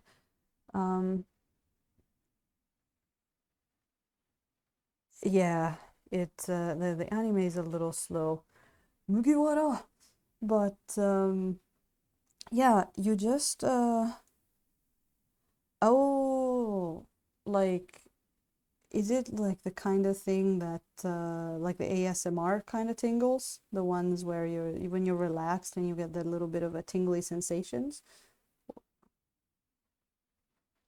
Well, um, Aaron, I just remembered that the other day when we painted the Edder crap, you were talking about that the Midnight Diner show, and I actually looked it up. I looked it up and I had to laugh because I realized that both you and my cousin, like my favorite cousin, have been telling me about the same show. Just my cousin, which is living in France, she's been telling me about this manga called La Cantine de Minuit. That was really cool, and then I had to make the connection. It is the same thing, and I love it. I'm reading the manga, and it's great. It's really, really cool. So I thought that was really funny that both of you guys were like selling me this thing in different packages. Um, but yeah, I guess you're watching maybe the Netflix show of Midnight Diner. Yeah, it's actually really cool because I think I've seen the trailer and a few scenes from the show. But there's like an aerial shot where it goes through the streets of Tokyo, Shinjuku, I believe. Correct me if I'm wrong. It shows you like this big district with a lot of lights, right? I believe it shows you like that big road, and then it goes to where the guy's bar is. Well, um, yeah. Okay, that scene from the intro, um, I used to walk that road like every week. That exact road. I can tell you every single shop that's on that road. And I actually used to help out at a very, very similar establishment um, in that very district. So I can tell you that a lot of the stuff and the kind of people that are in there, they're pretty accurate. They are pretty accurate. I know, right? I was meant to watch it. I'm really enjoying the manga actually. It's the whole food thing, it's so endearing, but it's really funny. And it was a very cute thing too, because I was talking to my cousin, and I think it opens up with a guy saying like my restaurant runs from midnight to 7 when people come home from work or stuff like that, or when people like get off work. And my cousin was like, but that I thought that was weird, like isn't that a little late for people to get off work? And I'm like, girl, not in Tokyo. You're so cute. You have no idea what's going on in that city, in that district from midnight to 7. Holy crap. I had to laugh at that. But man, that world is incredible. I am so glad I was able to be part of that for a period. I mean, I can still go there, of course, but that bar scene is crazy. Mm, yeah, True Sausage. It's a story of a guy that has a tiny little bar where you can go in and just tell him what you like, what you want, and he'll make it for you if he can. And every chapter is around a different food and these stories of these weird people. I could probably write something similar where like with the stories of the people I met. I was actually helping out at a music bar, but the place where I was helping out at, Aaron, was actually smaller than the bar that guy has. It was pretty crazy. So I'm glad they made a show like that, especially because there's a whole area in that district with all those tiny little bars that are like basically they're like an historical heritage because they're from um the post-war periods. There's like a lot of story to those places, but you know, they've been endangered by Olympics and by people wanting to buy the land to make department stores and shit. So I really hope that there's more people that know about these places. Uh, that maybe we'll get a bit more protection for those establishments because they are an amazing kind of world. There you go. Yeah, it is. It is pretty wholesome. True Sausage. So just a little kitchen by a bar. Yep. Yeah, my bar didn't have a kitchen. We were just a drinking bar, but it's a punk rock bar where when you go in, you're handed a drink menu, and after you've ordered your drink, then you're handed a band menu, and you can choose what band you would like to listen to. And if you're a regular, I would know all of the bands that you liked and play them for you without you asking me. It's pretty cool. Yes, True Sausage. It. Whoa! Oh my God! All right, let's do a check on the miniature. Does it look good? Does it look good? Does it have the makeup on? Look at who just came in to disrupt the day. It is the Wobble Gang. How are you guys doing? Oh man, did you guys finish painting all of those 3D printed miniatures? In-games, Deus Ex Logic, Armor Wolf, welcome in. Welcome in, welcome in. And Nosferatu, Nosferatu the second, or Nosferatu the new, I have to say. We have to be careful about the two Nosferatus. Thank you. And Brianna was there already. We were just working on a sort of pink object source lighting here, talking about cozy stuff. And welcome in, welcome in. Yeah. Oh my God. The doppelganger Nosferatu. Yeah, I was there. I was there for that. I think it was shortly before I left for the stream. So let's see if the man himself comes in as well. I think maybe a few of you have seen this guy yesterday because we have been blessed with a I believe, right? I don't maybe I'm just no, I think it was yesterday. We have been blessed with a raid yesterday as well, so this is getting pretty close to completion, and we might actually be able to complete it in about maybe a couple more hours. Nosferatu, I actually am not sure. I know I've seen them a lot in James's stream, so that's the extent of my knowledge. I just remembered the similar name. I am not sure. But how is everybody doing? I hope you enjoyed James's stream there, but I know you did because I know I did.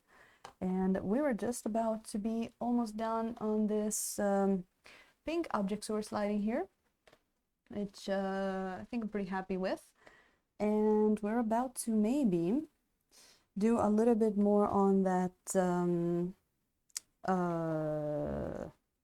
attire there, that oh, you know what, actually before that we might put a little bit of a of highlights on the chain.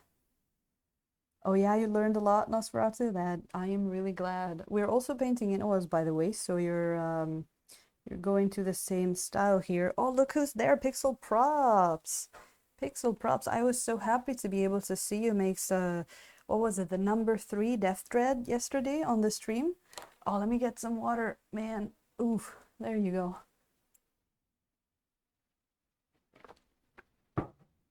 It was like 3 of 9, I believe, Pixel Props, and it was looking pretty good. Number 3, yep. Yeah, remember we were talking about what's gonna happen when you get to number 7 of 9. That's gonna be some fun. So, let me get my white here. Oh man, as soon as James comes in, I have to show him something. But, let me see here.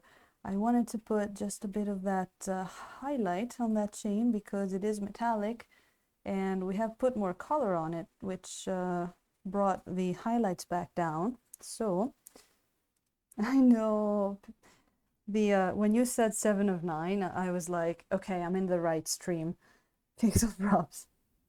And I mean, of course, you've seen my my follow alert. So exactly. So Shizen cha something. Oh, actually, I don't know. That might be Chinese, but thank you so much for joining. Thank you so much for that follow. Nerds, says Nosferatu. Yeah. Well, like you just saw, that's my jam right there. It's actually pretty recently for me that I have like recently as in the last years that I have started getting into that kind of stuff, but I have enjoyed it quite a lot. And now I'm jealous because James said that he's met the actor that does Gowron there that you just saw there. And there is the man. There is the man, the one true oil painter. One oil painter to paint them all. One oil painter to brush them. One oil painter to lecture them. And something. I was going so well, I couldn't finish it, but you know, people will fill it in. Um, all right, thank you, James. We've been working at that pinkish base there. I think it's looking pretty good. We're keeping our paint on the brush in check.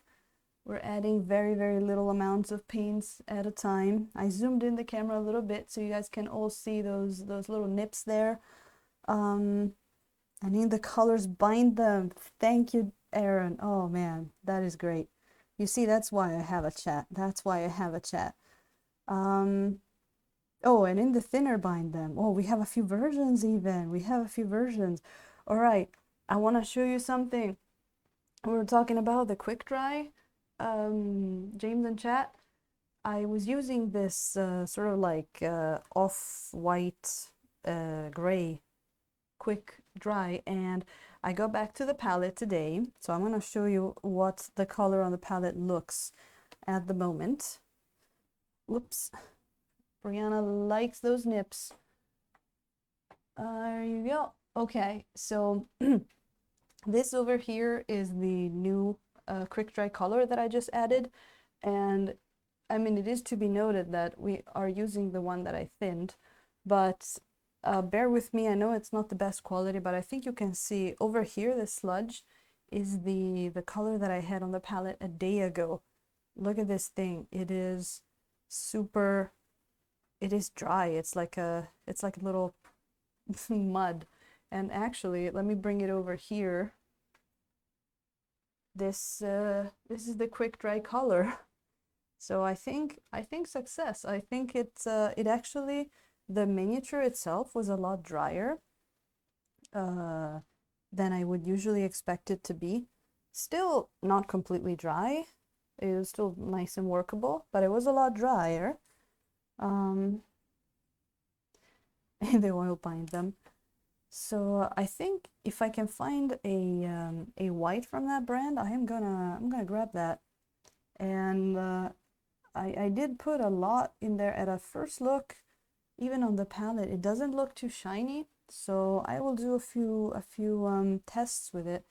I know I'm printing more of those test slips, but so what was the final count, you guys, that of the minis painted by James? Well, how many did he paint this time? 15? 78? Did he paint? I know that he had quite a few going on of those 3D printed minis. Does recruit a lot of people. Oh yeah, says True Sausage, which has just started painting with oils. That is the truth. He is, I mean, basically James is the one true brush. All right. Been adding, basically today we're adding highlights. That right, Nosferatu? I think you've been shown the power of the vibrancy of oils, and I can even not retaliate. I can double down with my little thing that I showed someone that was concerned about oils not being as vibrant as acrylics, and this is one of the latest miniatures I painted, and it's a little vibrant, just a little bit. I did not use any fluorescent oils for this, just regular colors, and we actually painted this one in 4 hours, so just a little bit vibrant, just a little bit, just to show you the difference. Like, what's a miniature I painted in acrylics? This one. Acrylics, this is pretty vibrant, right? That's it's a little ridiculous. So, yep. Oh, thank you, True Sausage. James did 8 miniatures, man. Oh, look at that. Wait. Because True Sausage has prepped another orc to oil up. That sounds awesome. And Pixel Props, yeah, I saw the big box. How many oils are in there, Pixel Props? Because Like, it looks like you have more oils than I own. That was a lot of oils. Oh, Genuine Vision, thank you so much for that host. As I keep up with the chat a second here. Oh, Kendon, I don't think I said hi to you yet. Oh, Kendon, those pictures you showed me yesterday were so awesome. I hope you post them soon on your Instagram because that was some really cool work on those miniatures. They looked great. Do some more elaborate things. Yeah, I know. I know James has been liking his 3D printing lately, and I'm really happy because, you know, once you add 3D printing to the mix, there is so much you can do. And, you know, we all want James to have more stuff to paint because we love watching it. So I'm really glad.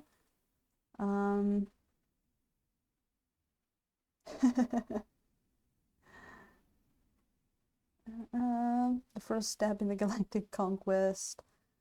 Mm. Yeah, Ambient fell. It really like I think I've seen unless you buy like super cheap crap stuff, even the not completely not super professional oils, they work pretty well. I don't think you need to go too crazy with the price. I think the important is not like if you see something that's like 30 oils for 12 bucks, you might want to steer away from them. Genuine Vision, hello, welcome in. Thank you for that host.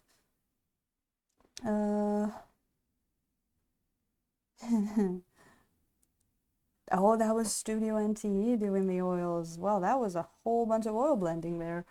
That must have taken quite some time. There we go. Oh, Pixel Props, I'm gonna go check out that in a second. And Ingains is painting along. Oh, I love it when people are painting along. It's really nice. It's like having people here at the table with me.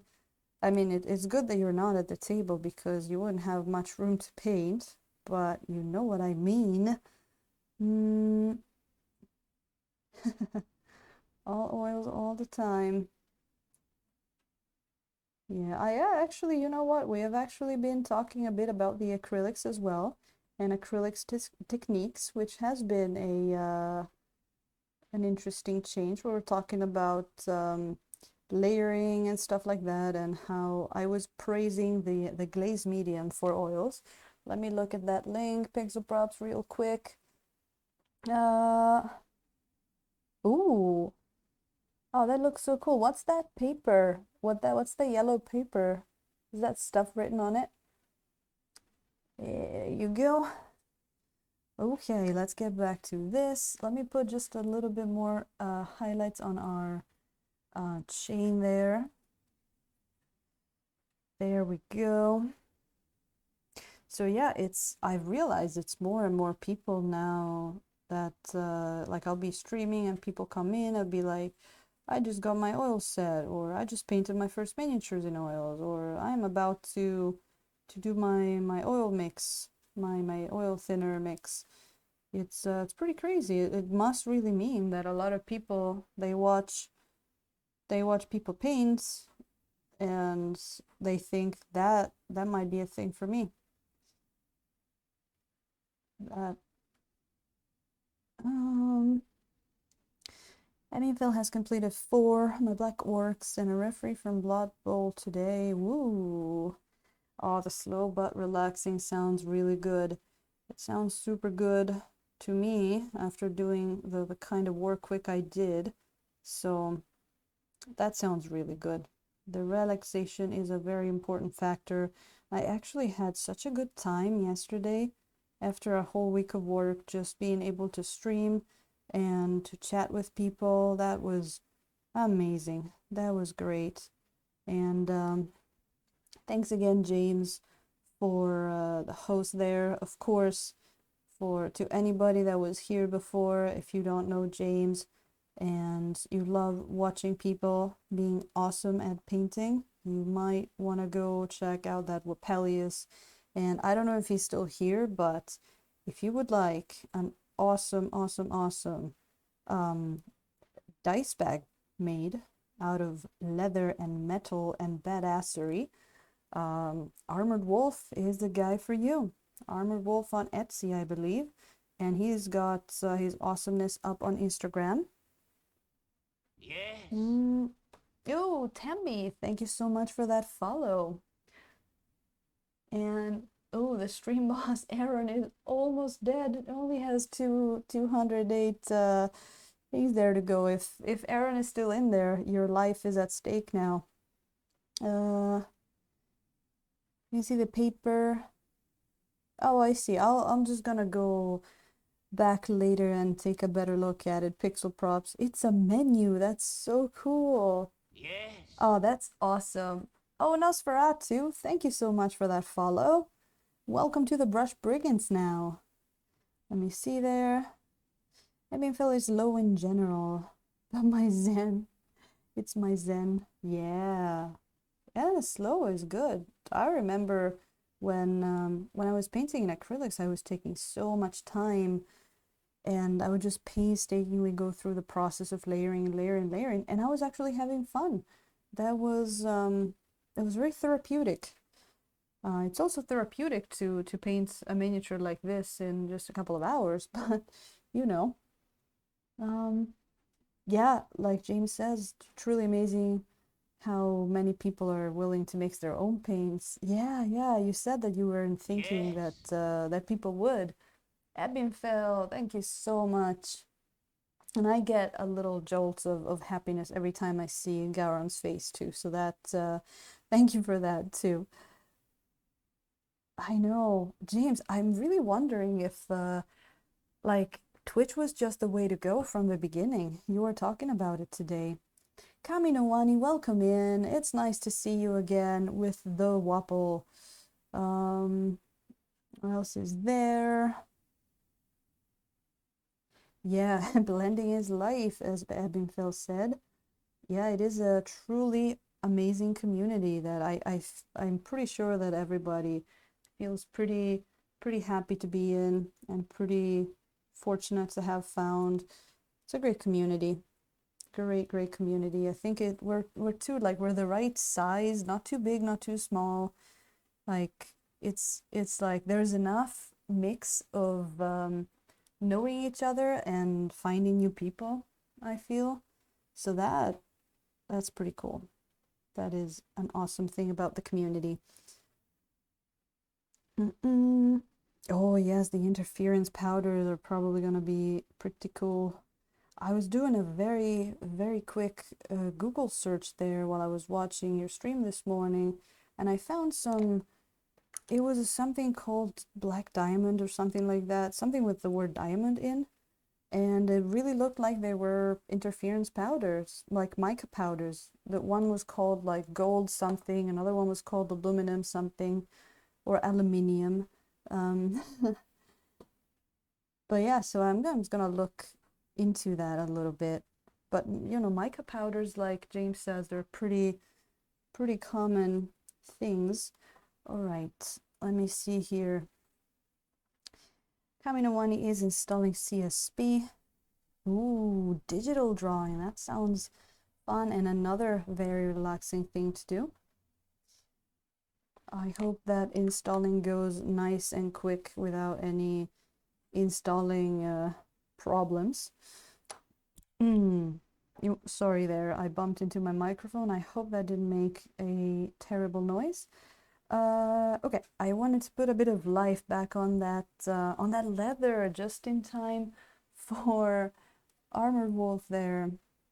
I was just looking at a beautiful leather armor on Instagram, and I was noticing how like the brownish red leather really changes color. So I'm just gonna get some of that yellow ochre in the absence of cadmium yellow.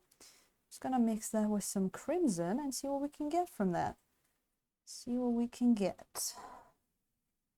There you go. Shiny and color shifty. There you go. So I just wanted to get a bit more maybe brightness back in there. And at this point, I'm literally like James says, like stippling. Just you just put some color on there, and then you can go in with your trusty blending brush. Oh yeah, where are we talking about those brushes that have like one end is longer than the other? And I was thinking that I have one like that. It's one of my favorite blending brushes, and I believe someone was talking about one of these brushes before in the other stream there. And I was like, oh, I own one of those. I've never found a use for it for painting, but it's really good for blending because it's got that point, and it's kind of like the right level of you know, flexibility, softness. So yeah. True metallic metal for the win. Yes. And welcome in, Moe. Let's see that I just hit my first 1,000 hours of streaming. Wow, look at that. If I had a hype train for that, I would put that on stream. I do have my hype trains that pass as we are streaming. I think I missed. Oh, Moe, thank you so much for the follow. Thank you so much. That means a super lot. Oh my God, we're at 340. You guys are gonna make me do that 12-hour stream there. That's gonna be crazy. Wow. Oh, that's pretty crazy. Well, so congratulations for the 1,000 followers there. What can I do? I'm thinking. Oh, you know what? I'm just gonna show the glorious picture of the paints of what happened. Do I still have it? Yeah, I do. So a few weeks ago we had an earthquake here in Japan, and this is how I found my paints the day after. On the left you can see the acrylics, and on the right you can see the oils. So long live the oils. Congratulations for the 1,000 followers there, or hours, sorry. This followers, you have like 4 times as much as that. So that sounds great. 12-hour stream, here we come, huh? I am really, really looking forward because I decided what miniature I'm gonna paint, and it is a massive, massive miniature.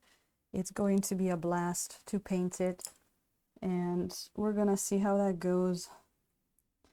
We're gonna see how that goes. It's gonna basically be literally like a day with Stila.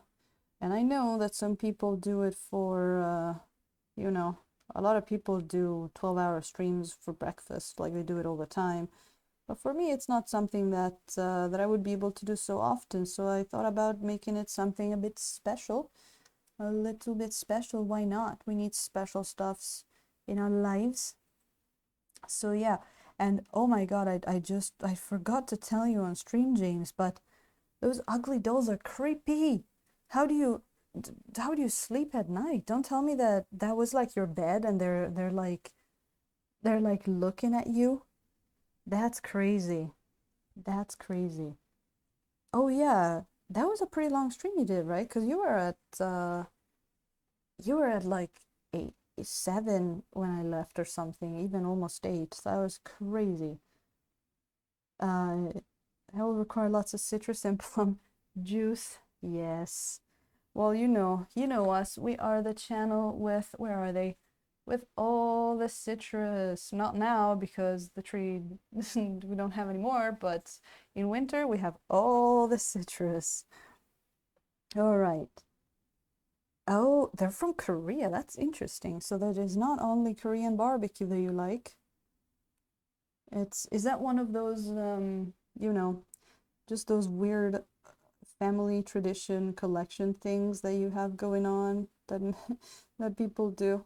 I thought that was quite an interesting collection. I got weird stuff too. Oh, I mean, it's not creepy, but I used to collect these little I guess you could call them miniatures. They're Japanese capsule toys, and I got really, really into one back a few years ago, and I basically have like almost all of them. There are so many. I'm gonna show you one. I think I have one up here. I got really into these little girls here. I don't know if you've ever seen them. Maybe Avocado Kids knows them. This thing, let me show you what it does. I don't think I have a normal, maybe I can show you with the tiny sign. I think I can show you with the tiny sign. These little girls, this is what they do. This tiny sign is actually a little bit big, but they're supposed to sit on your glass, and I literally have hundreds of them. I've even been thinking about maybe priming one of these and repainting them, but they have so many. I only have two up here. There's this one that's on the phone. But if you look up like Edge of the Cup toy from Japan, you'll see there's so many, and I have like all of them. It's crazy. I love those things. Oh, they're gifts. Mascots. Oh, that's cute. That's interesting.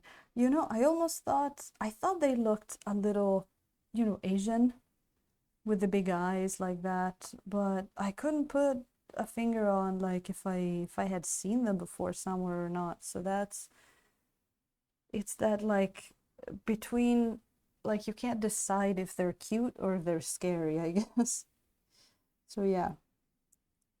So yeah, I guess in terms of collections, that would be my biggest one right there. My little fuchikos, they're called, which basically means girl on the edge of the cup, or girl on the edge, and I have hundreds of those. They come in all colors, all kinds of versions. They're beautiful. I really thought about like painting one of those on stream once, like to do like I don't know, a variety, a different kind of stream. Almost to the uncanny valley. Yeah, yeah, exactly. Exactly. So yeah, there we go. Just want to paint a bit more saturation into the leather on this worked out behind here.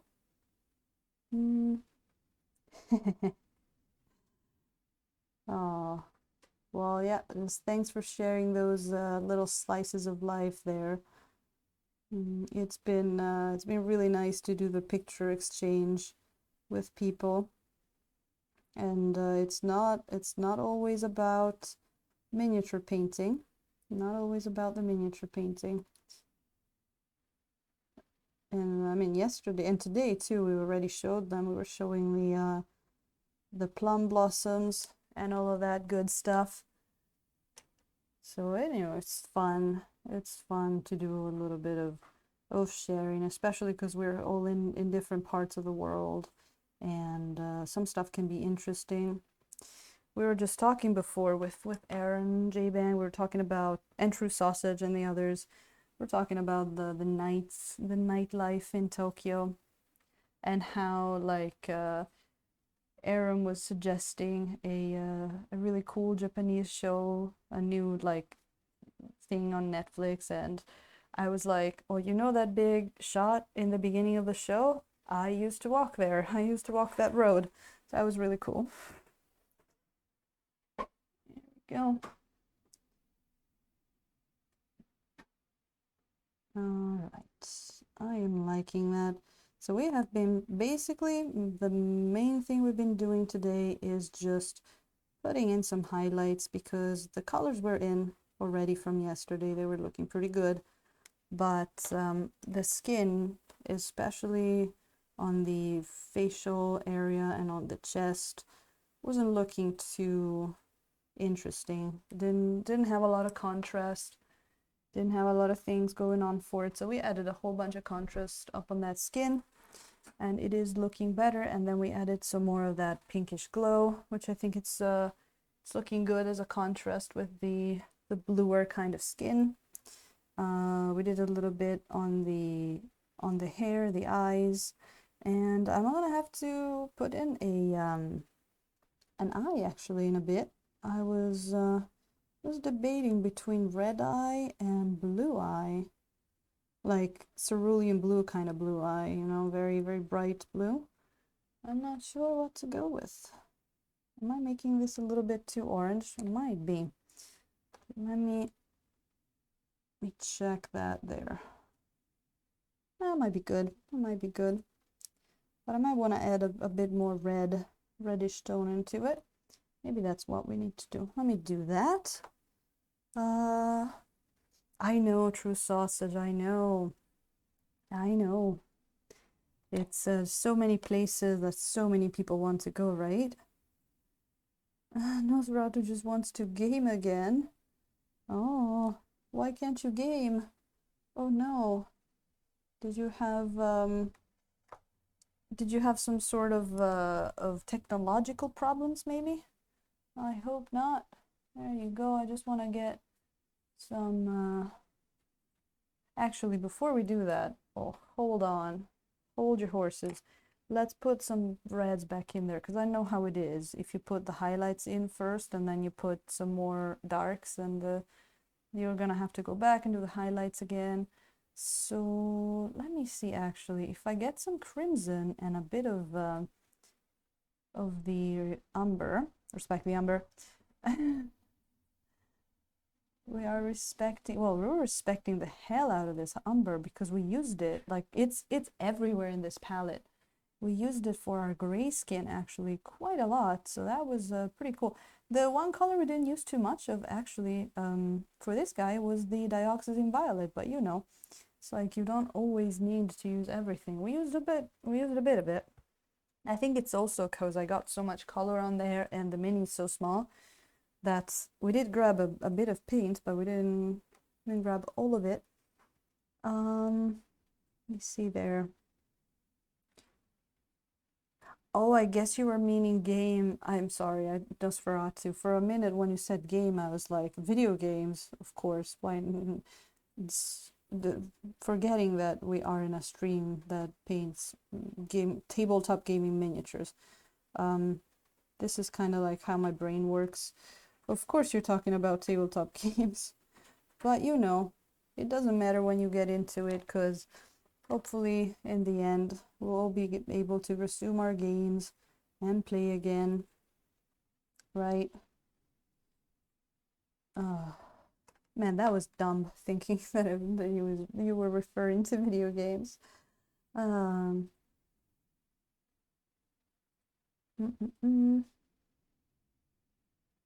Board game collecting spree. Ooh, that sounds fun. That sounds fun.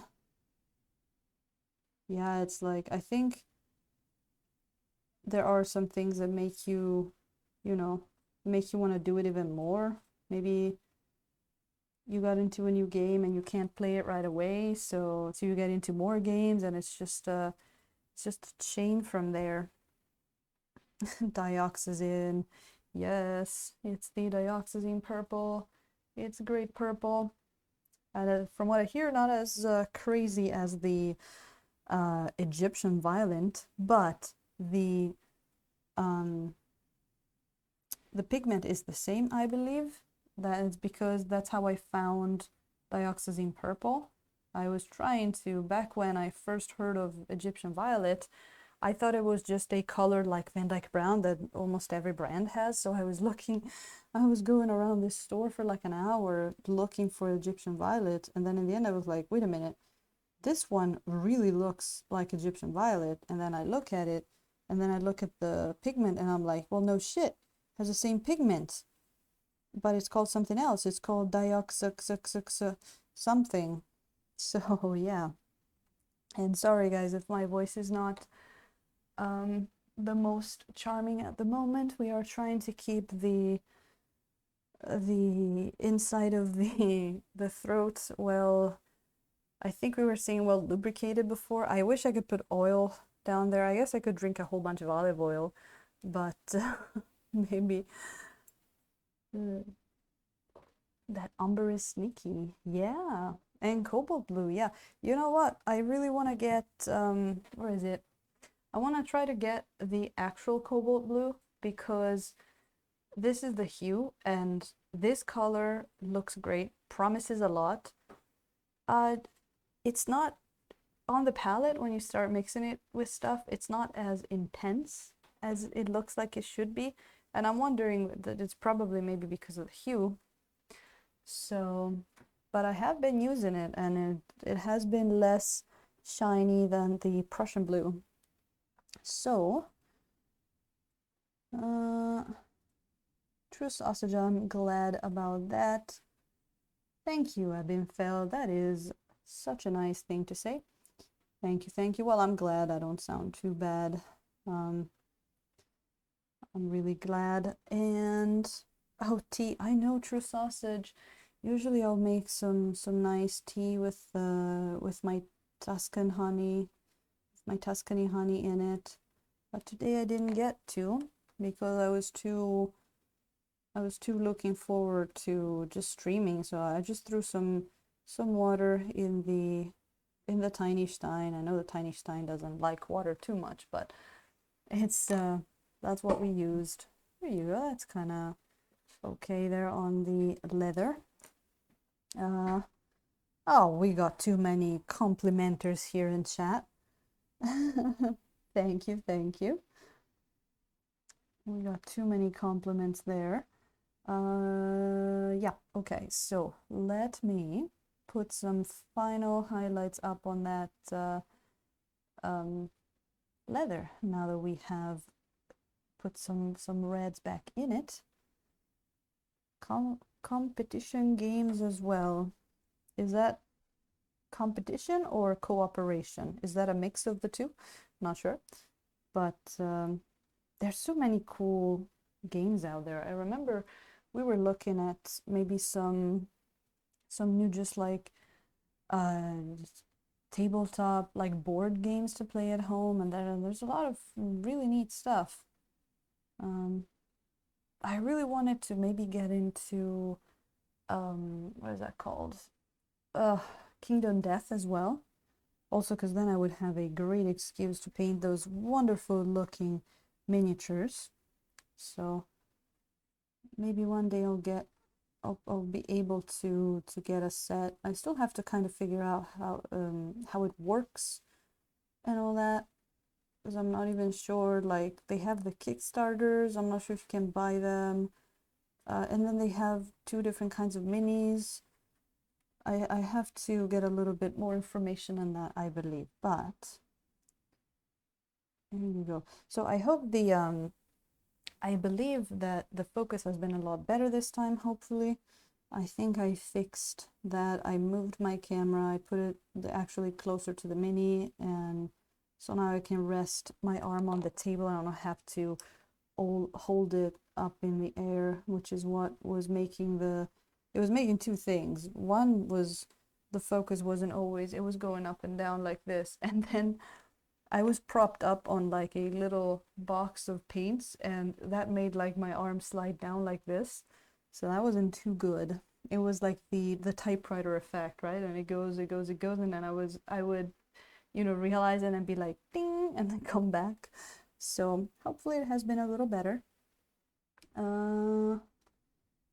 A mix. We have your own objectives to achieve as well as not losing to the game. Oh, that was actually a mix. That's cool. Oh, I love that. I love that, Nosferatu. Kingdom Death. So expensive. Oh, true sausage. Okay, so that was not just me being stupid and not being able to figure out how you get it. It is actually a sort of like a hard to get game, right? Because I don't know, I first knew about it because I saw people painting miniatures for it. I think like, no, Steep Tea was painting some cool miniatures from it, and other people on Instagram. So I was like, what is this? This looks cool. But then there's also the other ones that look more like anime kind of miniatures. So I'm like, okay, but that's also Kingdom Death. There's the one with all the weird monsters, and then there's the one with the busty girls, and I'm like, what What am I looking at? Am I not getting it? I am not sure what's going on. So, yeah. And you guys, it's okay. You don't need to explain. I've been doing some research, and when I decide, if I decide that I want to actually try it, I'm just gonna look it up. But, oh, Genuine Vision, the ears are going up at Kingdom Death. Found several months ago. Oh yeah, True Sausage. That's a shame. That's a shame. I had a similar thing with the game that I'm playing right now. Whoops, that was way too much paint on the brush. We do not want that. We do not want too much paint on the brush. So we're gonna grab that and sort of like take it to another place. We actually might even want to use our dry brush, blending brush, to get that out of the way. Yeah, because that was a big blob of paint there that we didn't want. Tambi got it during the initial Kickstarter. That might be the best way to get it. Oh man. So it sounds like it's pretty hard to get a hold of it. Ooh, does anybody know if they offer like 3D printable minis and stuff like that, or are they just buyable minis? I am not sure. There we go. But yeah, True Sausage, I had the same with the game that I'm playing right now. Basically, I used to play a lot of Dungeons and Dragons, and then with my group, with my DM, we were like, all right, what else is out there? We want something a bit you know, a bit harder, a bit grimmer. We want a different kind of combat. And we got into this beautiful game called Hackmaster. But for Hackmaster as well, it is not the easiest thing to get a hold of the books. I mean, it is easier because you can just download a PDF and stuff like that, but they have these beautiful leather-bound books, and there's not a lot of them. The dungeon master or the game master's guide is literally gone. It's a shame because it's an awesome game. Reprinting some. Can't figure out how to order. It looks like they don't like money. It sounds to me like they don't like money. You once had a second Kickstarter for Reprint Kingdom Death. Well, maybe if there's enough people looking for it. Maybe. It reminds me of some of the like home-owned ramen restaurants here that they get like huge lines of people during their open hours, and they still want to close from like 3 to 5 in the afternoon. And it's like, dude, you got a line outside. Do you really hate money that much? But, you know, yeah, leather-bound books. If you look up the Hackmaster books, you might want to like, it'll make you want to start playing just because of how the books look. They have some of the most really like cool looking books that I've ever seen, and their monster manual is awesome as well. Now we were able to get some of those thanks to our crazy friends that ordered them from all the way from the US, and that was not cheap. That was not the cheapest thing. That's like literally like it's more expensive than the books. Like the shipping is more expensive than the books, but it's a really good game. The time of the initial Kickstarter, I think it was just. Well, yeah, I mean, you never know what goes on behind the scenes. They might be good. They might not need any more money. I mean, I would rather people to stop at a good point like that one, rather than, trying to milk a product in a way that just makes them just plop out more mediocre products just because that first one got very popular. So they'll hopefully they know what they're doing. But it'd be cool one time to be able to get a hold of some gaming material there. Let me actually drop a drop of of thinner in there. Gotta be rolling in it. Yeah, I've been fell. Exactly. Unfortunately, being in Japan, when you're trying to order something from the US, I think in the US they have like what one shipping company and it's like they dictate the price, something like that. So it's like pay this or get wrecked. So it's a little hard. Uh, mm -mm -mm. At the time, I was one of the few people who had ever painted a KD fig. Oh, that's cool. Charge my phone. All right, Nosferatu. I think we're gonna be in for maybe another, 40-45 minutes or so. Just the time to put a few more things in here. But thank you so much for coming in, sticking in with the raid there. It was a pleasure to meet you. Welcome to the community. Welcome to the chat here. I hope to see you soon. I just made the most beautiful purple for those recesses there. I really like this one.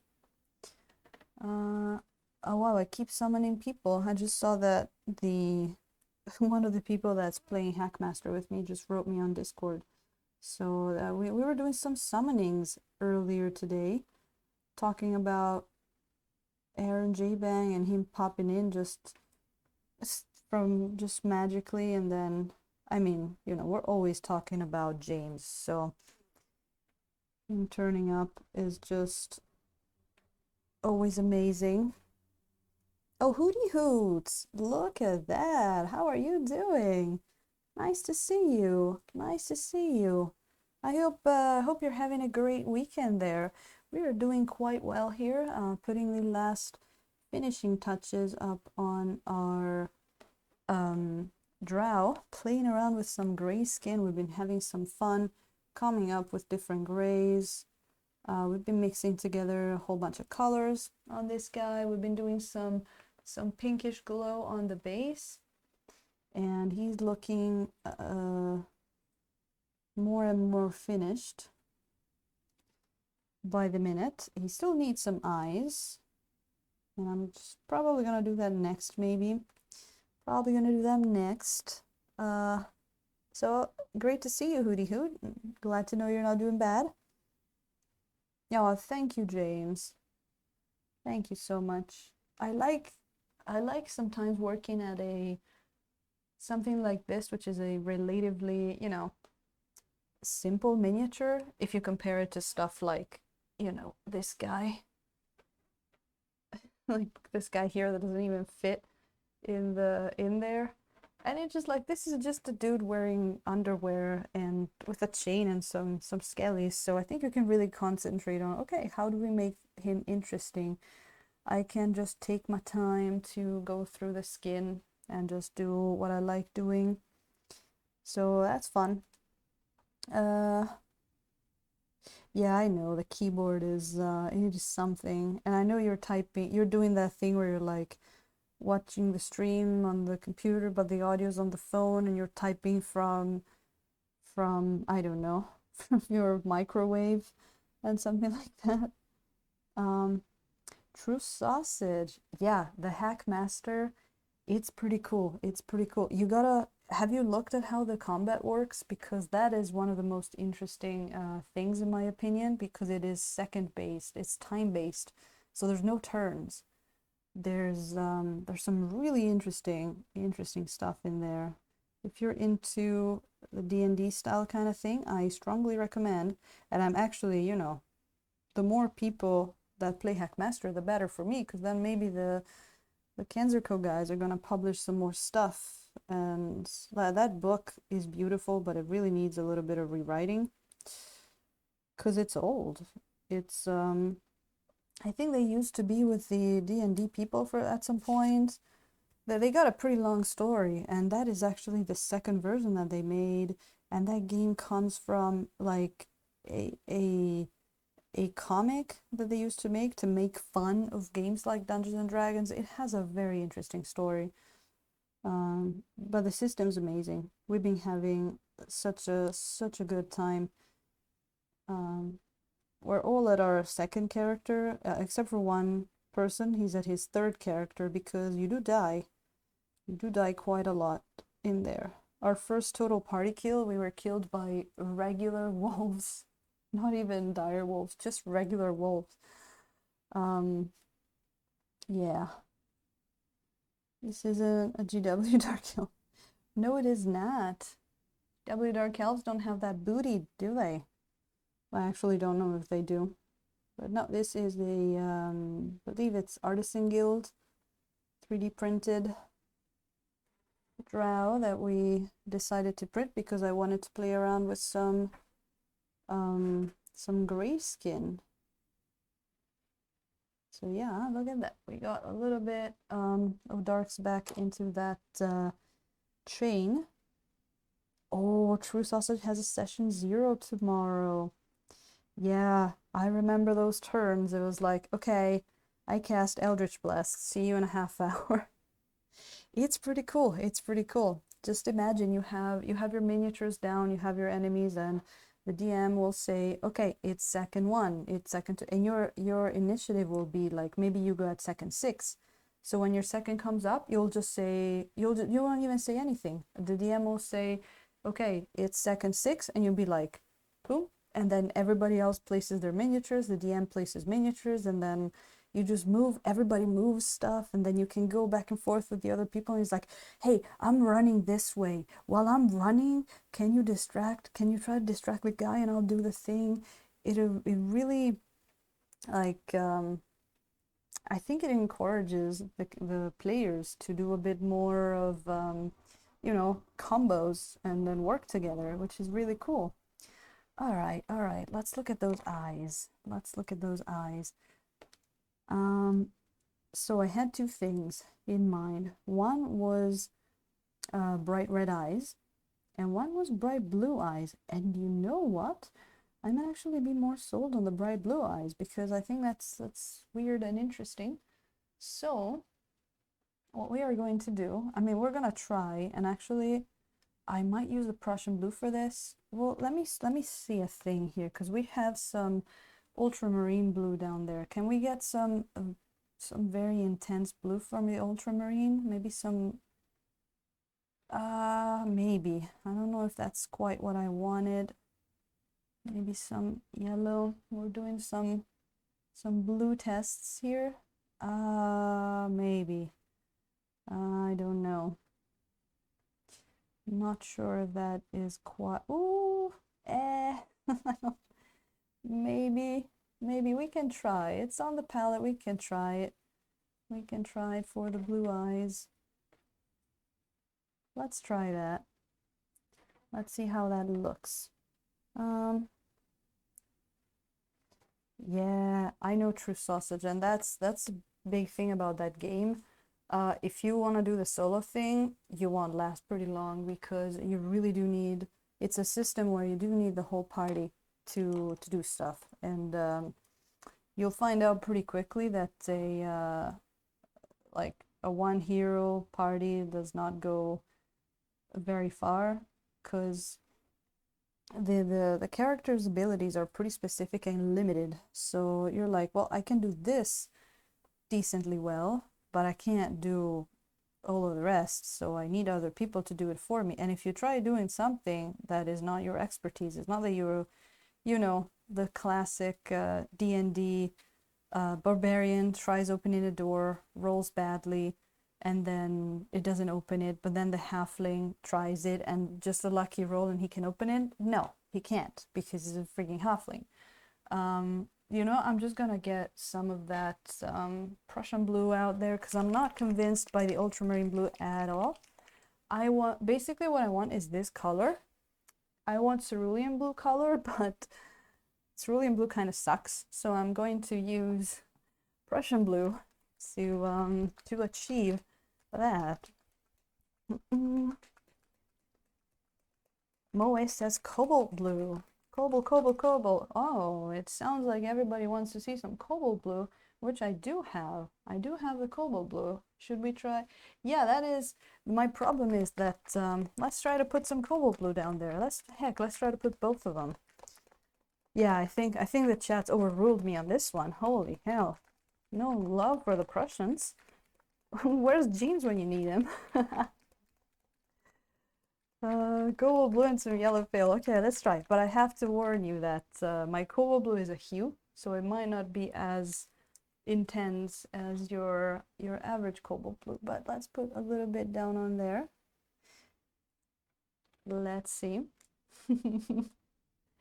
I love being overruled by the chat. Look at you. Well,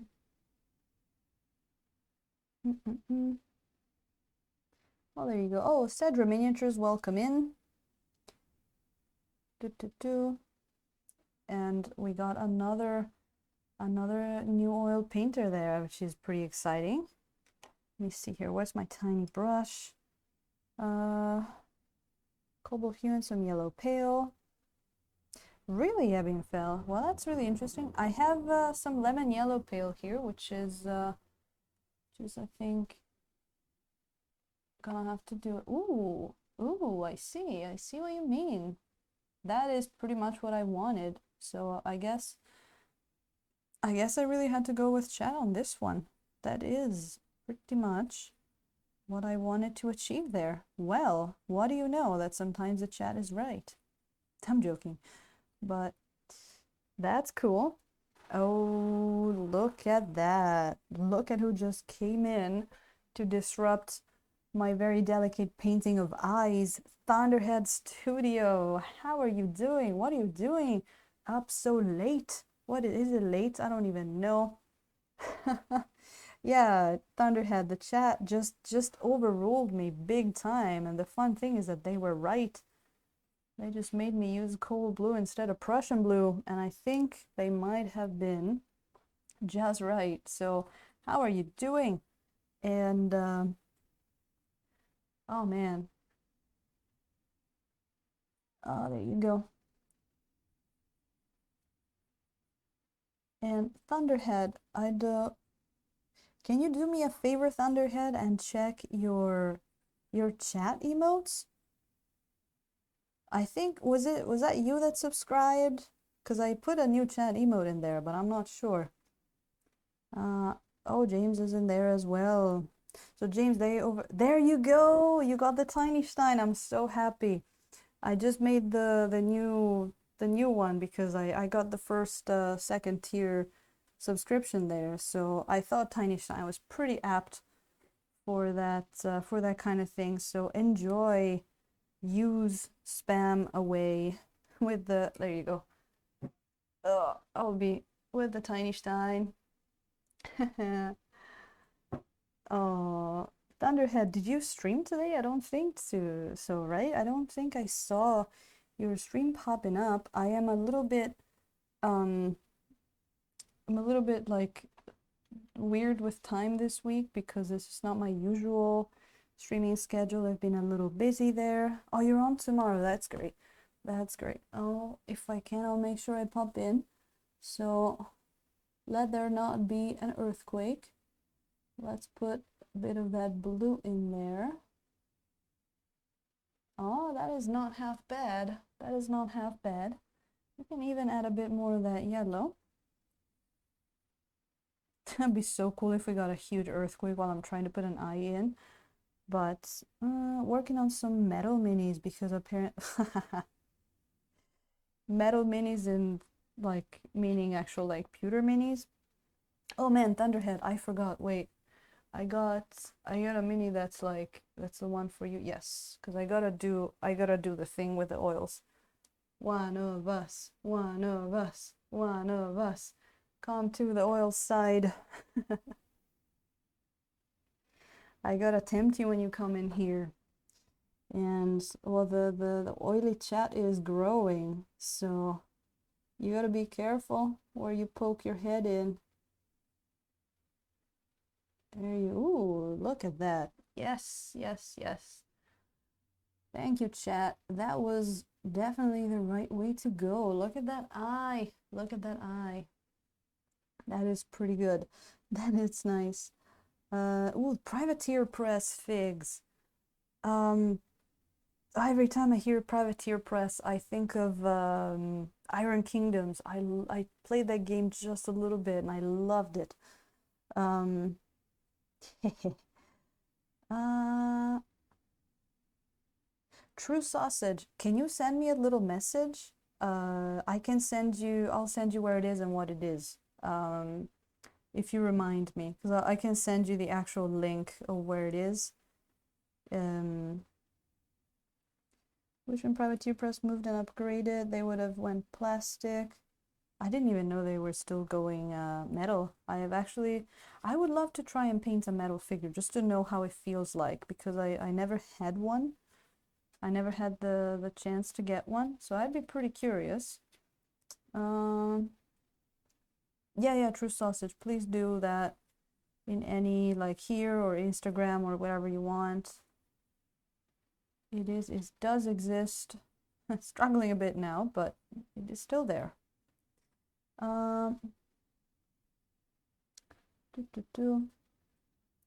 Really, Ebingfell, that sounds very exciting. Sci-fi version of that one. Oh, that's cool. So that do they still have the jacks and all that?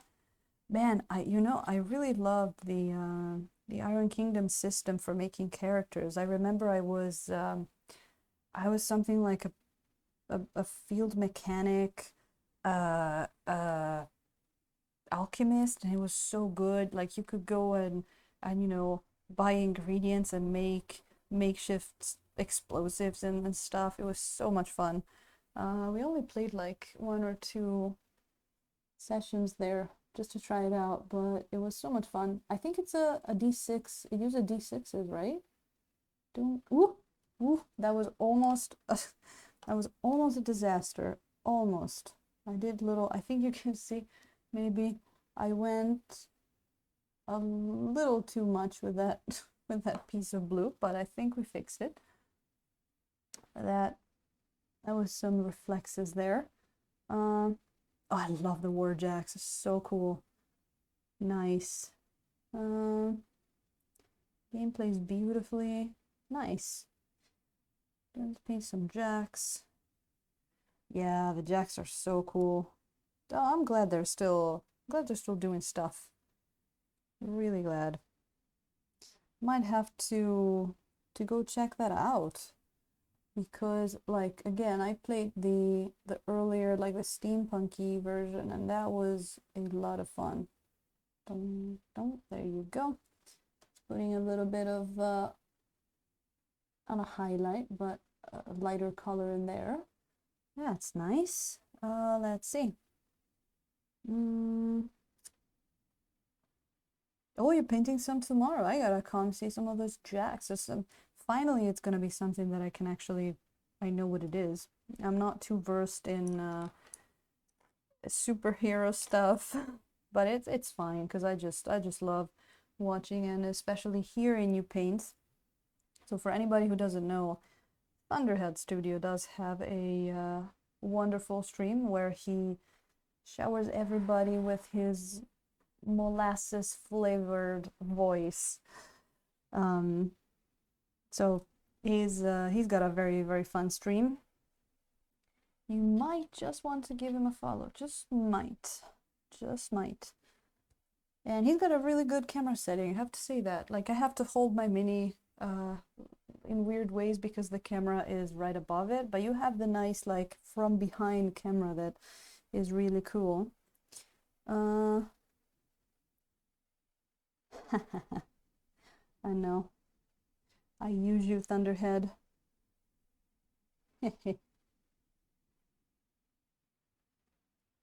Just like you for your voice. And I mean, soon I'm gonna like you for your oils as well, right? Nudge, nudge. Wink, wink. Know what I mean? Say no more. Your oily voice. Ooh, that sounds like Severus Snape kind of thing, but you know. Sure. Sure, Thunderhead. As you want, well, however you want to put it. I'm going to try to put, because someone's gonna do the serious jobs here as well. So I'm gonna try to put some irises in there. Just blacked out on the word. Now let's try to do that. What's that? Claw, Fang and Claw hobbies. Okay. Thank you so much for that follow. Welcome in, welcome in. Ooh, we are 9 followers away from that crazy, crazy stream. Look at that. Hello, Fang and Claw. How are you doing? Thanks for joining. You join us at a very delicate moment where we're trying to put in the irises here. So let me put, okay, let me see where I want to put them. I won't talk for just a second. Oof.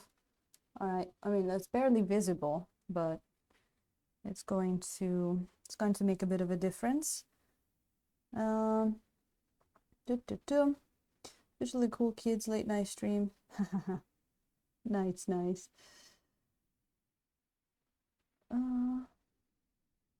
Yeah, really, like, well, the first time I heard Thunderhead, I thought he did either some training or like some radio stuff. I even wondered maybe you sing, because I know that I've done some you know, singing lessons too, and you learn to use your diaphragm for talking, which I always forget about doing. It's like you're talking normally and then you use your diaphragm and you have a more sexy voice. But I don't know, I thought maybe you did some of those voice exercises, but I guess maybe some people just have a lower voice just by default. I'm jealous because, ooh, that, okay. I'm jealous because when I started doing the singing thing back when I had a band, I really liked the female, like, low raspy voice, like imagine Courtney Love and that kind of stuff. And we started doing some exercises to see where my voice range was. And the teacher was like, "Oh, wow, you have a very high voice. You can go so high." And I'm like, "I want to go low." No, I don't like that. But you know, uh, we like it dark. Yes. Ooh, Mr. Fahrenheit G. Nonetheless, thank you so much for that follow. Welcome in, welcome in. Public speaking, that's it. And theater, oh, there you go. That's the secret revealed, isn't it? That's the secret revealed. Also, maybe you can do some puppet shows like James does. Maybe you can get together and put together a nice little like dual stream puppet shows there, because those are, I think those are always fun to watch. We have like the the fun adventures of Gandalf and friends over at James. Who knows what kind of puppet shows Thunderhead could put up with that voice. There we go. I just saw that I needed a little bit more of a highlight up on those oh my god, eyelid. Oh, I forgot what the name is. These things. Oh wow. Do you know when you just black out on a specific word? Oh, Mr. Fahrenheit, thank you. Thank you. It is a beautiful figure. Yeah, I guess it's not the case to thank because I didn't make the figure, but it is, you're right, it's a very, very nice figure. Lack the puppet skills. Oh, maybe you could voice James's puppet shows. Maybe you could do it that way.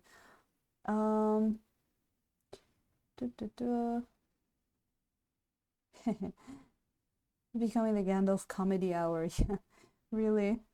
It's the Gandalf show. Yeah, I mean, you're getting all those hype trains and all that stuff. It's fun. I'm sad for the departure of Prinkles, I have to say, but um I mean, the Gandalfs are always the favorite, but Prinkles was sad to let it go, to let Prinkles go.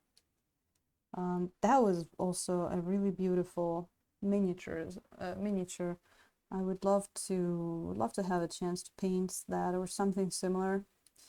Um, like like the lizard we painted some time ago. I really like playing around with really crazy colors. So that would be fun if I got the chance. Um, Mr. Fahrenheit, this is a 3D print from a modeler called Artisan Guild. So I had it 3D printed for me, and I just primed it, and it was ready to go. And it's a actually very well made print. There is hardly any like the only support marks that you can see just a little bit in the most like hardest to see part. You can barely see them. It's a beautiful, beautiful print. A new Prinkles is coming. Oh no, with wings. Oh man, James just made me happy now. Just made me happy and hype for the new. All hail the new Prinkles. All hail the new Prinkles. So I'm assuming that might be like a new product version kind of thing, kind of deal there. Well, you know us, we're all gonna wait for it in trepidation.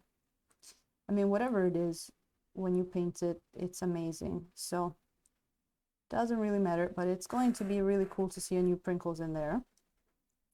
There you go. Look at those hair. They're popping out a little bit more there. Where's the zoom? The focus? Yeah, there you go. So that's pretty cool. And let's see. Ah, the eyes are looking nice. Of course, you can't see the blue too much, and we're also gonna put a little bit of that little white highlight back in there, so we might be able to see it even less. But to just give it the idea, um,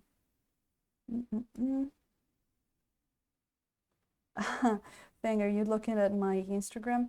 It is, I have had a lot of access to their stuff, so that's actually a thing that I print a lot of. It's not, I mean, I do like them quite a lot. I love their sexy models. I do print a lot of them. I do want to get more, you know, models from other modelers, and lately I've been able to get a few more. We got a few D&D monsters that we're painting. We got a Nothic and an Ettercap. These are from the 3D printed tabletop. Don't look at the Ettercap. It's not done. But oh, we got a Banshee. I think she's also from the 3D printed tabletop. You can't see her too well because she's primed, but this one, I think she might be the next, and I think she's gonna be a lot of fun. And oh, a creature caster one should be, I think. This guy here, that's not gonna fit, and it's not primed, so it looks a little rough, but he is a frost giant, and he is looking gorgeous there. So we got a few more oh, and then we painted this one also from Cast and Play. Did I say Creature Caster before? Because I was thinking of James. If I said Creature Caster, I meant Cast and Play, just in case. I'm not sure what I said. Okay. Fucking 3 brings some wings. Oh, you're thinking of a conversion, James. Ah, that sounds great. Yeah, you can really bridge that gap with the like hand conversions, the sculpting conversions that you do, and 3D printing, and make that even more wonderful. Um, uh, Let me see here. The chat has been running down while I was showing the miniatures. Currently, I'm having a love-hate relationship with cadmium orange and a dwarf beard. Oh, Ebonfell, I know the oranges are like a tricky thing to get sometimes, aren't they? They are. I've been, it's good um to just mix a bunch of colors and see what you get, but sometimes you really get those frustrating, where's my color here? Here? You get that just frustration at this is not what I want. This is not what I want. I swear the color that I was working on just disappeared. I don't know where it was on the palette. But let me see here. I think we can actually put a few final highlights up on the face, which we were using. Let me see here. Grimgar is quite right there. He's quite right. Looking for femme fatale models and ritual casting. Ooh, that I'm gonna make a note of that. Bang, that's actually really funny there that you mentioned the whole femme fatale kind of thing and all that, and pinups, because I have been desperately looking for a way to paint miniatures that are, on the nude side of the spectrum, on the Twitch unsafe side of the spectrum, and I think I'm working on something. I don't know if it's gonna be feasible, but I'm really, it's really a bummer that sometimes there's just these beautiful miniatures that we want to paint and we can't because of certain limitations on the platform. So hopefully we're gonna find a way to paint more of those, a bit more freely as adults. So some kind of what could I call it? Like Steal a Rebel After Dark miniature painting or something like that. Just because, just for the sake of getting some of those beautiful miniatures a paint, right? Mr. Fahrenheit, it is the UV resin, the one that cures with ultraviolet. Yes, it is.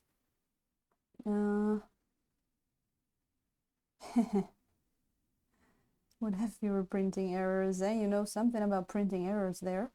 Can I show you a print from them I painted? Sure. Feel free to, if you have a link, feel free to paste it in chat. If you have, I don't know, something else, you can send me a message. But if it's something you can share with all of us, do go ahead and post that link in there. Always happy to look at what people are working on. There we go. So I just want to put a few like specks of light here, and then I'm probably gonna go back in and blend them a bit. I might even sometimes I even just like kind of like clean the brush that I was using and use it as the blending brush, because it's like half painting, half blending brush. Because sometimes if you use a blending brush on especially a miniature that is like super small and you're blending a very small piece of paint there, the dry blending brush might risk like stripping the paint a little bit. So if you're using a paint that has just the tiniest amount of paint, it might help, like it adds paint while it drags it around. So it's a bit of that game of balancing what you're doing. But there you go, look at that. There's even more highlights up on there. Let's go look at what Fang and Claw Hobbies is posting there. Oh, in my country, it's expensive. Oh, I'm sad. That's sad. Well, maybe it's cheaper to just order prints from people who print them for you. Whoa, I love that. Is this from the maker you were talking, Ritual Casting? Ah, that looks really cool. I might have seen these style of miniatures. I'm not sure. Maybe I even follow them on Instagram, maybe. Sometimes I forget the names of some of the makers there. Oh, look at who it is, Crispy. Hey, I'm doing great. Almost finished on this Drow there. How did your how did your stream finish there yesterday? You were painting that Dragon Ball girl. I read something on the Instagram about the stream dying, maybe? I really hope not. I hope you were able to have some printing or painting fun there, and but that skin you were working on looked pretty hard to nail there, so I hope you had a good time there painting it. It was so, like, those minis are so flat, and it looked pretty hard to paint. I think I think Unexpected was painting a Dragon Ball mini in oils, and he was saying that it was pretty hard to paint. So yeah, so we are putting these last oh, let me check the camera. Okay, these last tiny little highlights back up on here on the skin, and boy do I love myself some skin tones, especially when they're on such a nicely sculpted mini that has so many nooks and crannies, can we call them? So many muscles, so much stuff to play around with, and it's, you know, it's a lot easier when you have a lot of smaller surfaces to work on, not instead of just one big one, right? Crispy. Try sculpt my figures. Ooh, Mr. Fahrenheit, that sounds really cool. That's the kind of stuff that that like James does, and man, I see lately on Instagram. I think it's because, you know, I follow James and he posts his conversions. I see a lot more of those posts in the, you know, the suggestions, and man, I didn't know that people can do such cool stuff with green stuff, with sculpting clay, epoxy, and all of that. Like it's really crazy. Some of that stuff looks great. Looks great. So if you have any of your works, Mr. Fahrenheit, do feel free to post a link to them if you would like. I think we would all like to see what you're working on, if you have anything, of course. Bang and Claw Hobbies, thank you so much. I'm gonna go check that out later. I always love those juicy informations. Thank you, thank you.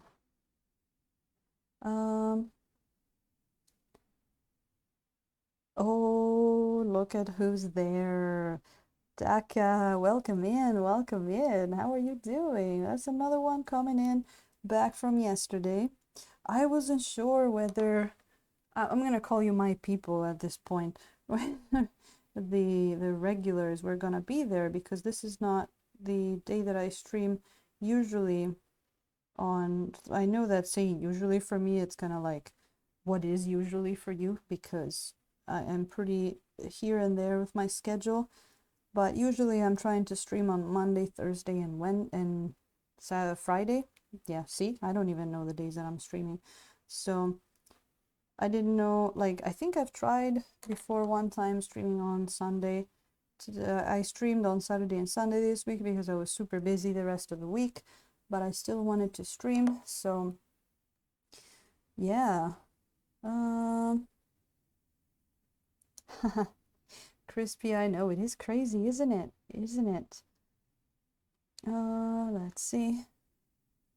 Got home from playing board games. That sounds amazing, Daka. Sounds amazing. So, Daka, we're not having plum liquor today. We're behaving. Well, most of us are behaving. Some of us aren't. Some of us were having beer, but I specifically am behaving today. I'm just having some water because yesterday I was really enjoying that plum liquor, but every sip that I took literally just like was clawing at my sore throat.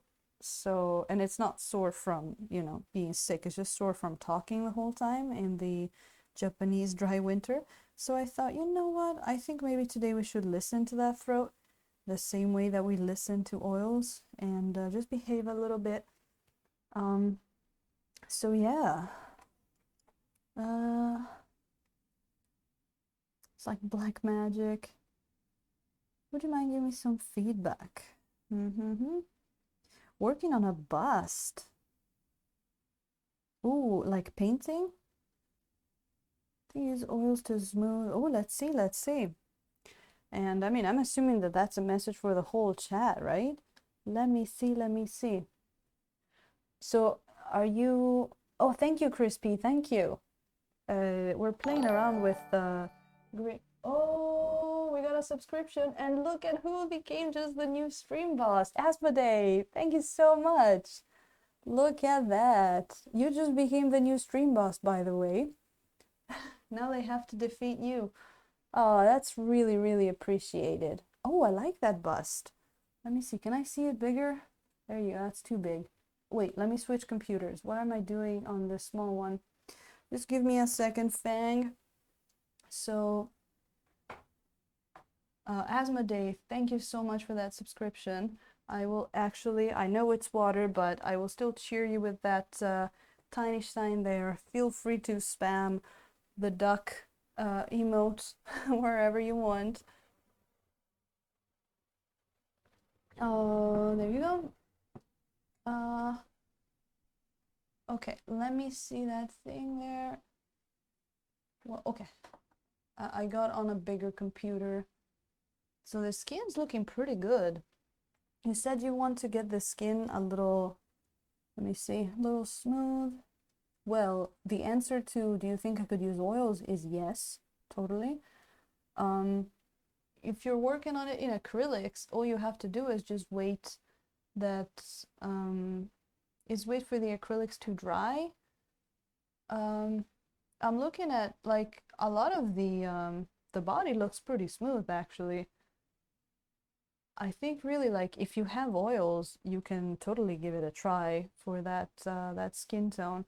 And I like the colors that you have there, like the building up to the highlights. I think that's pretty on point. I'm not sure what happened there with the consistency of the paint maybe. Though those streaks, I'm not sure if maybe something happened to your paint, or it almost looks like on the armpit, it almost looks like it cracked a little bit. I wonder if you had maybe a weather kind of problem. But the colors look great, and I actually had to zoom in to see what you were talking about because the smaller picture looked super smooth. So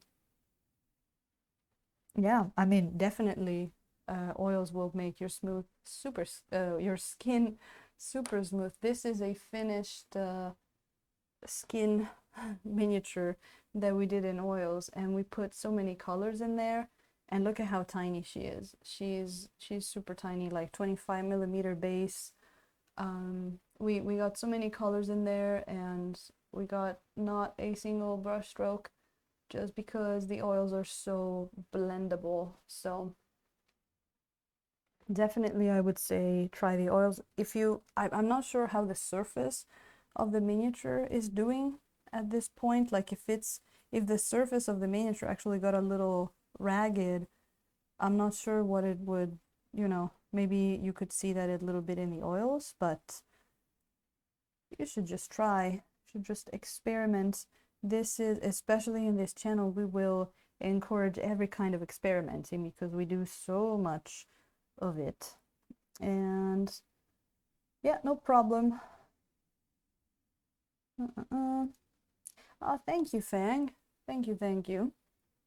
All right, so I think we're close to the end here. I wanna just put these little dots here, like his nose got a little darker there, so I'm gonna put some of these highlights back on. Actually, his face is tilted, so I think the higher highlight is gonna be up here. Up here. All blends so nicely. Yes, I know. Whoa! Oh, thank you so much, Fang. Thank you for that subscription. Look at them dance. Oh, that is super appreciated. That is super appreciated. You're not gonna start that's a hype train on me now that I said that I'm almost done, right? Don't do this to me. I gotta go to sleep tonight. So, what was I saying? Oh yeah, I was curious, Fang, what paints did you use? What brand of paints did you use? If you care to share that with us, I would be curious. And this mini could almost work as Titan Aaron from a... Really? This guy? I actually don't know Attack on Titan, so I'm gonna have to go look it up. I'm gonna have to go look it up. Like, it's not the first time that I make something and people are like, this looks like, could be from this. I'm like, I don't know what this is. I mean, I know of Attack on Titan, but the only image that comes to mind is the big guys. Nobody gray comes to mind at the moment. Scale 75, huh? Usually stick with my Pro Acryl. That's interesting because I hear very good things about Scale 75. I haven't used either of those brands. Interesting. Oh, look at that. We got another oil maybe there. Well, yeah, I think I'm gonna start calling her the one of us the one of us lizard. Oh, you're getting one of it. One of us, one of us, one of us. Come join us. Paint with oils. That's what I did to Thunderhead Studio before. I think it's sticking.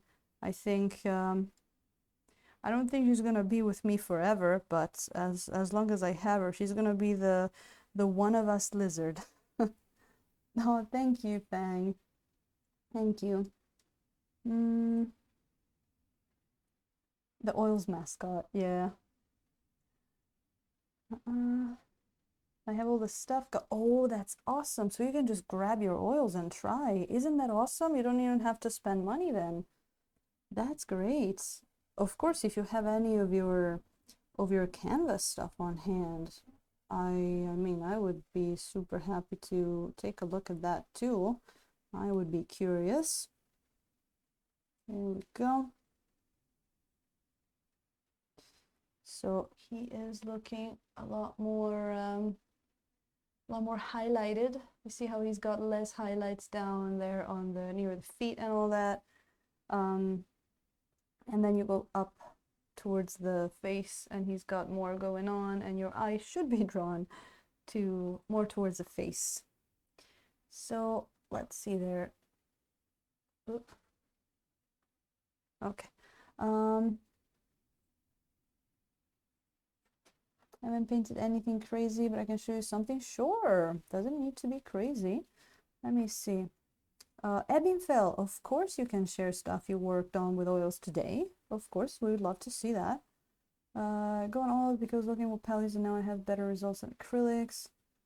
Yeah, Asmodee, isn't that, I mean, that's how a lot of us got started, and just looking at the results is like, it's crazy. Let me see there. Oh, JC Phoenix, the lizard, she's also actually from Artisan Guild. She's one of their what do they call it? The pinup model. We painted her in 4 hours, believe it or not, with the oils. Wait, we got some links to look at there. Let's see. Create an Insta today. Oh, nice, nice. Oh, Jetrum is coming in. Let me see here. Jetrum, how are you doing? I hope you're doing well. So Ebinfell. Oh, that's so cool. Is that like your first, wait, that was you that said created an Insta. Is that the first thing you posted? That's nice. Is that the beard? Is that the beard you were talking about there? I think it looks nice. I like the color.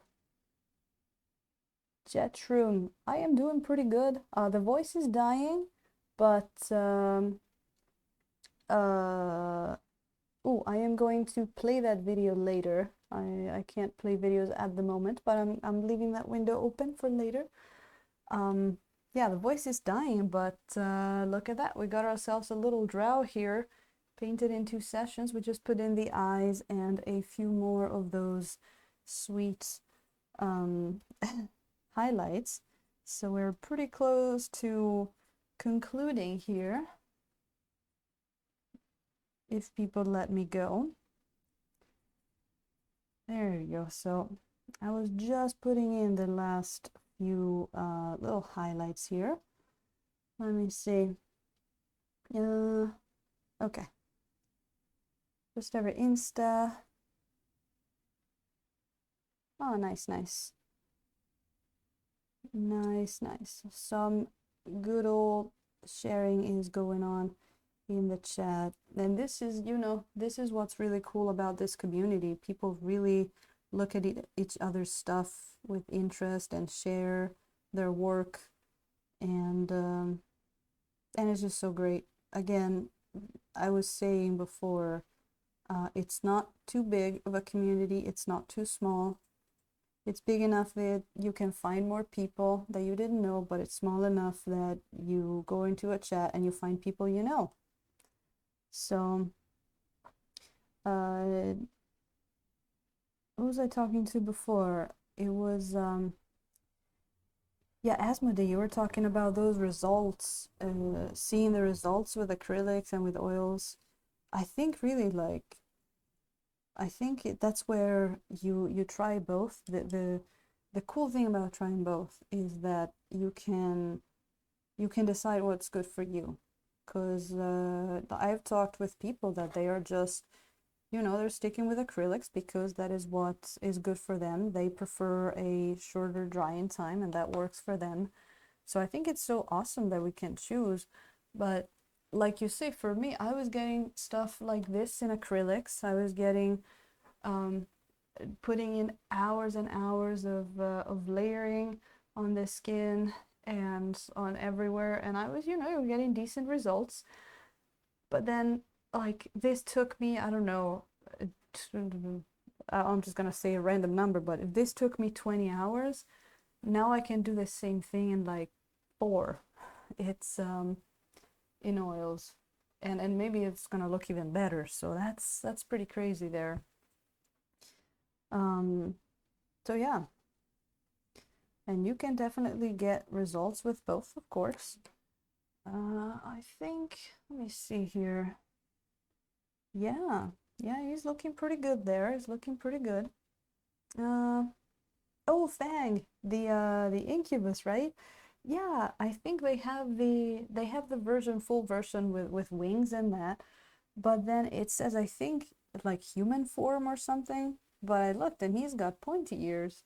So I was like, well, this looks to me like a very nice drow, right? So, you know, I hope it's good with them, but I thought he would be perfect for our study on green skin. Asmodee never finished a miniature with acrylics because I don't like the results. Follow the stage but can't use it. Yeah. Yeah, so that's where you get the results. That's the medium you go with, right? That's as simple as that. Guy I know was taking oils and reduced his time spent at his minis down to a little over an hour. You're faster than him with acrylics, yeah, true. And that's exactly it. Maybe like acrylics is your medium, is your thing. And that's important to just go with what is good for you, not with the fad, not with what's good for the masses, just what is good for you. So let me bring out a little bit of that on the skellies, and then I think we're gonna be pretty good here, pretty good. All right. It's subjective, exactly. So, I mean, you know, I joke a lot around about one of us, but I think the best thing you can do is try both. I mean, of course, unless you're already using one of them and you're awesome and you don't feel the need at all to change. But, you know, for example, I was painting with acrylics and I had hit a certain point where I was like, I feel like it's hard for me to progress from here. What should I do? And then I saw that oils were a thing and I was like, ooh, maybe this is the way I should go. And it was for me. JC Phoenix are on their website. Well, I do get them from their Patreon, so I'm not sure about their website. They are part of the Lizard Folk.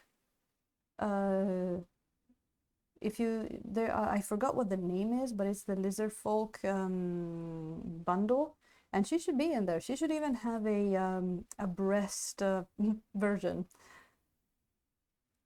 I'm not sure there. Different mediums for different uses.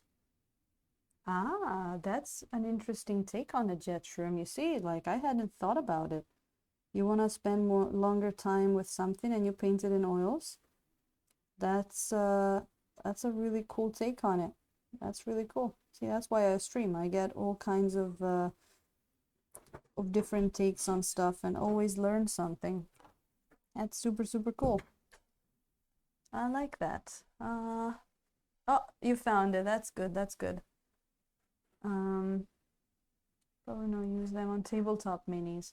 Yeah, of course, like if you just need a speed paint on something, just, you know, it's also, it depends on what kind of results you want. If you're painting minis that you need to be dry by like in hours, then maybe you don't want to use oils, right? For sure.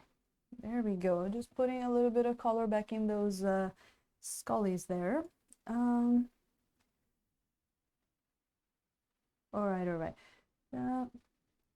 75mm display piece or bust. Yeah. Yeah, that's exactly it. You can go back on it a few days later and it'll still be wet, ready for you to do that sweet, sweet blending, right?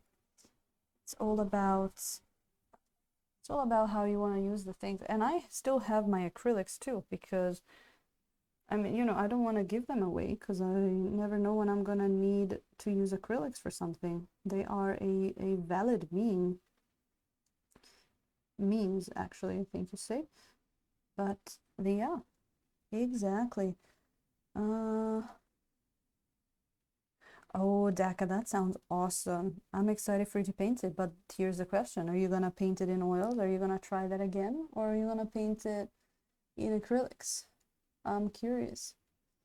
Yeah, I gotta check that ritual casting stuff. I really gotta check that stuff.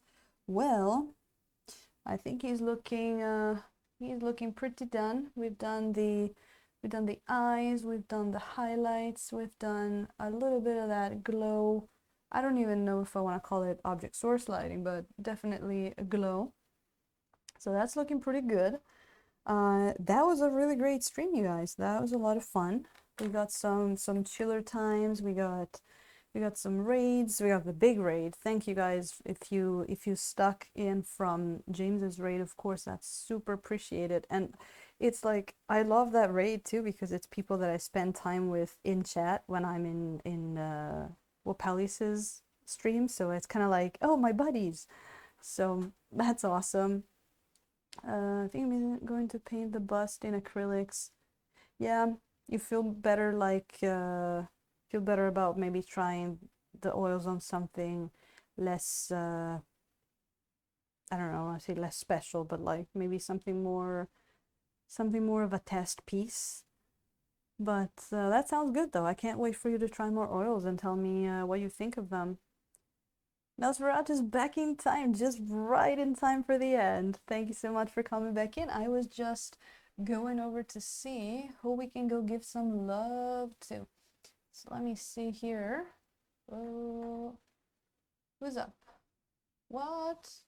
It's saying that there's no one online of the people I'm following. Can that be true?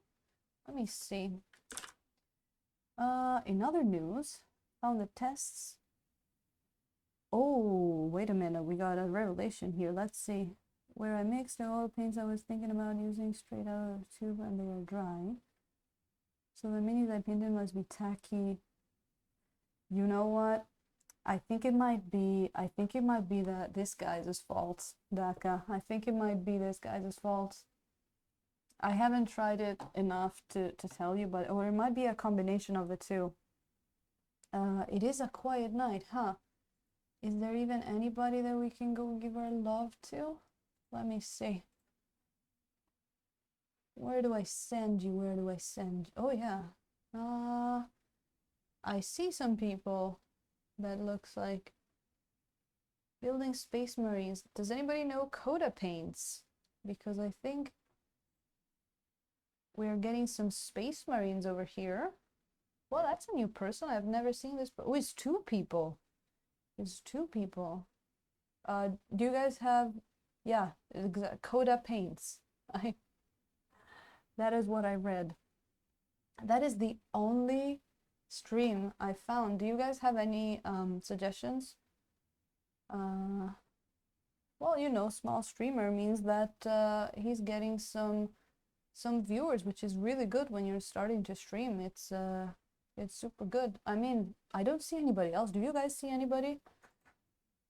Do you guys see anybody? I'm just gonna take a sip out of the tiny stein here, give you guys a minute to tell me if there's anybody that is not popping up on my feed there, but it's pretty dead at this time of Sunday, I guess.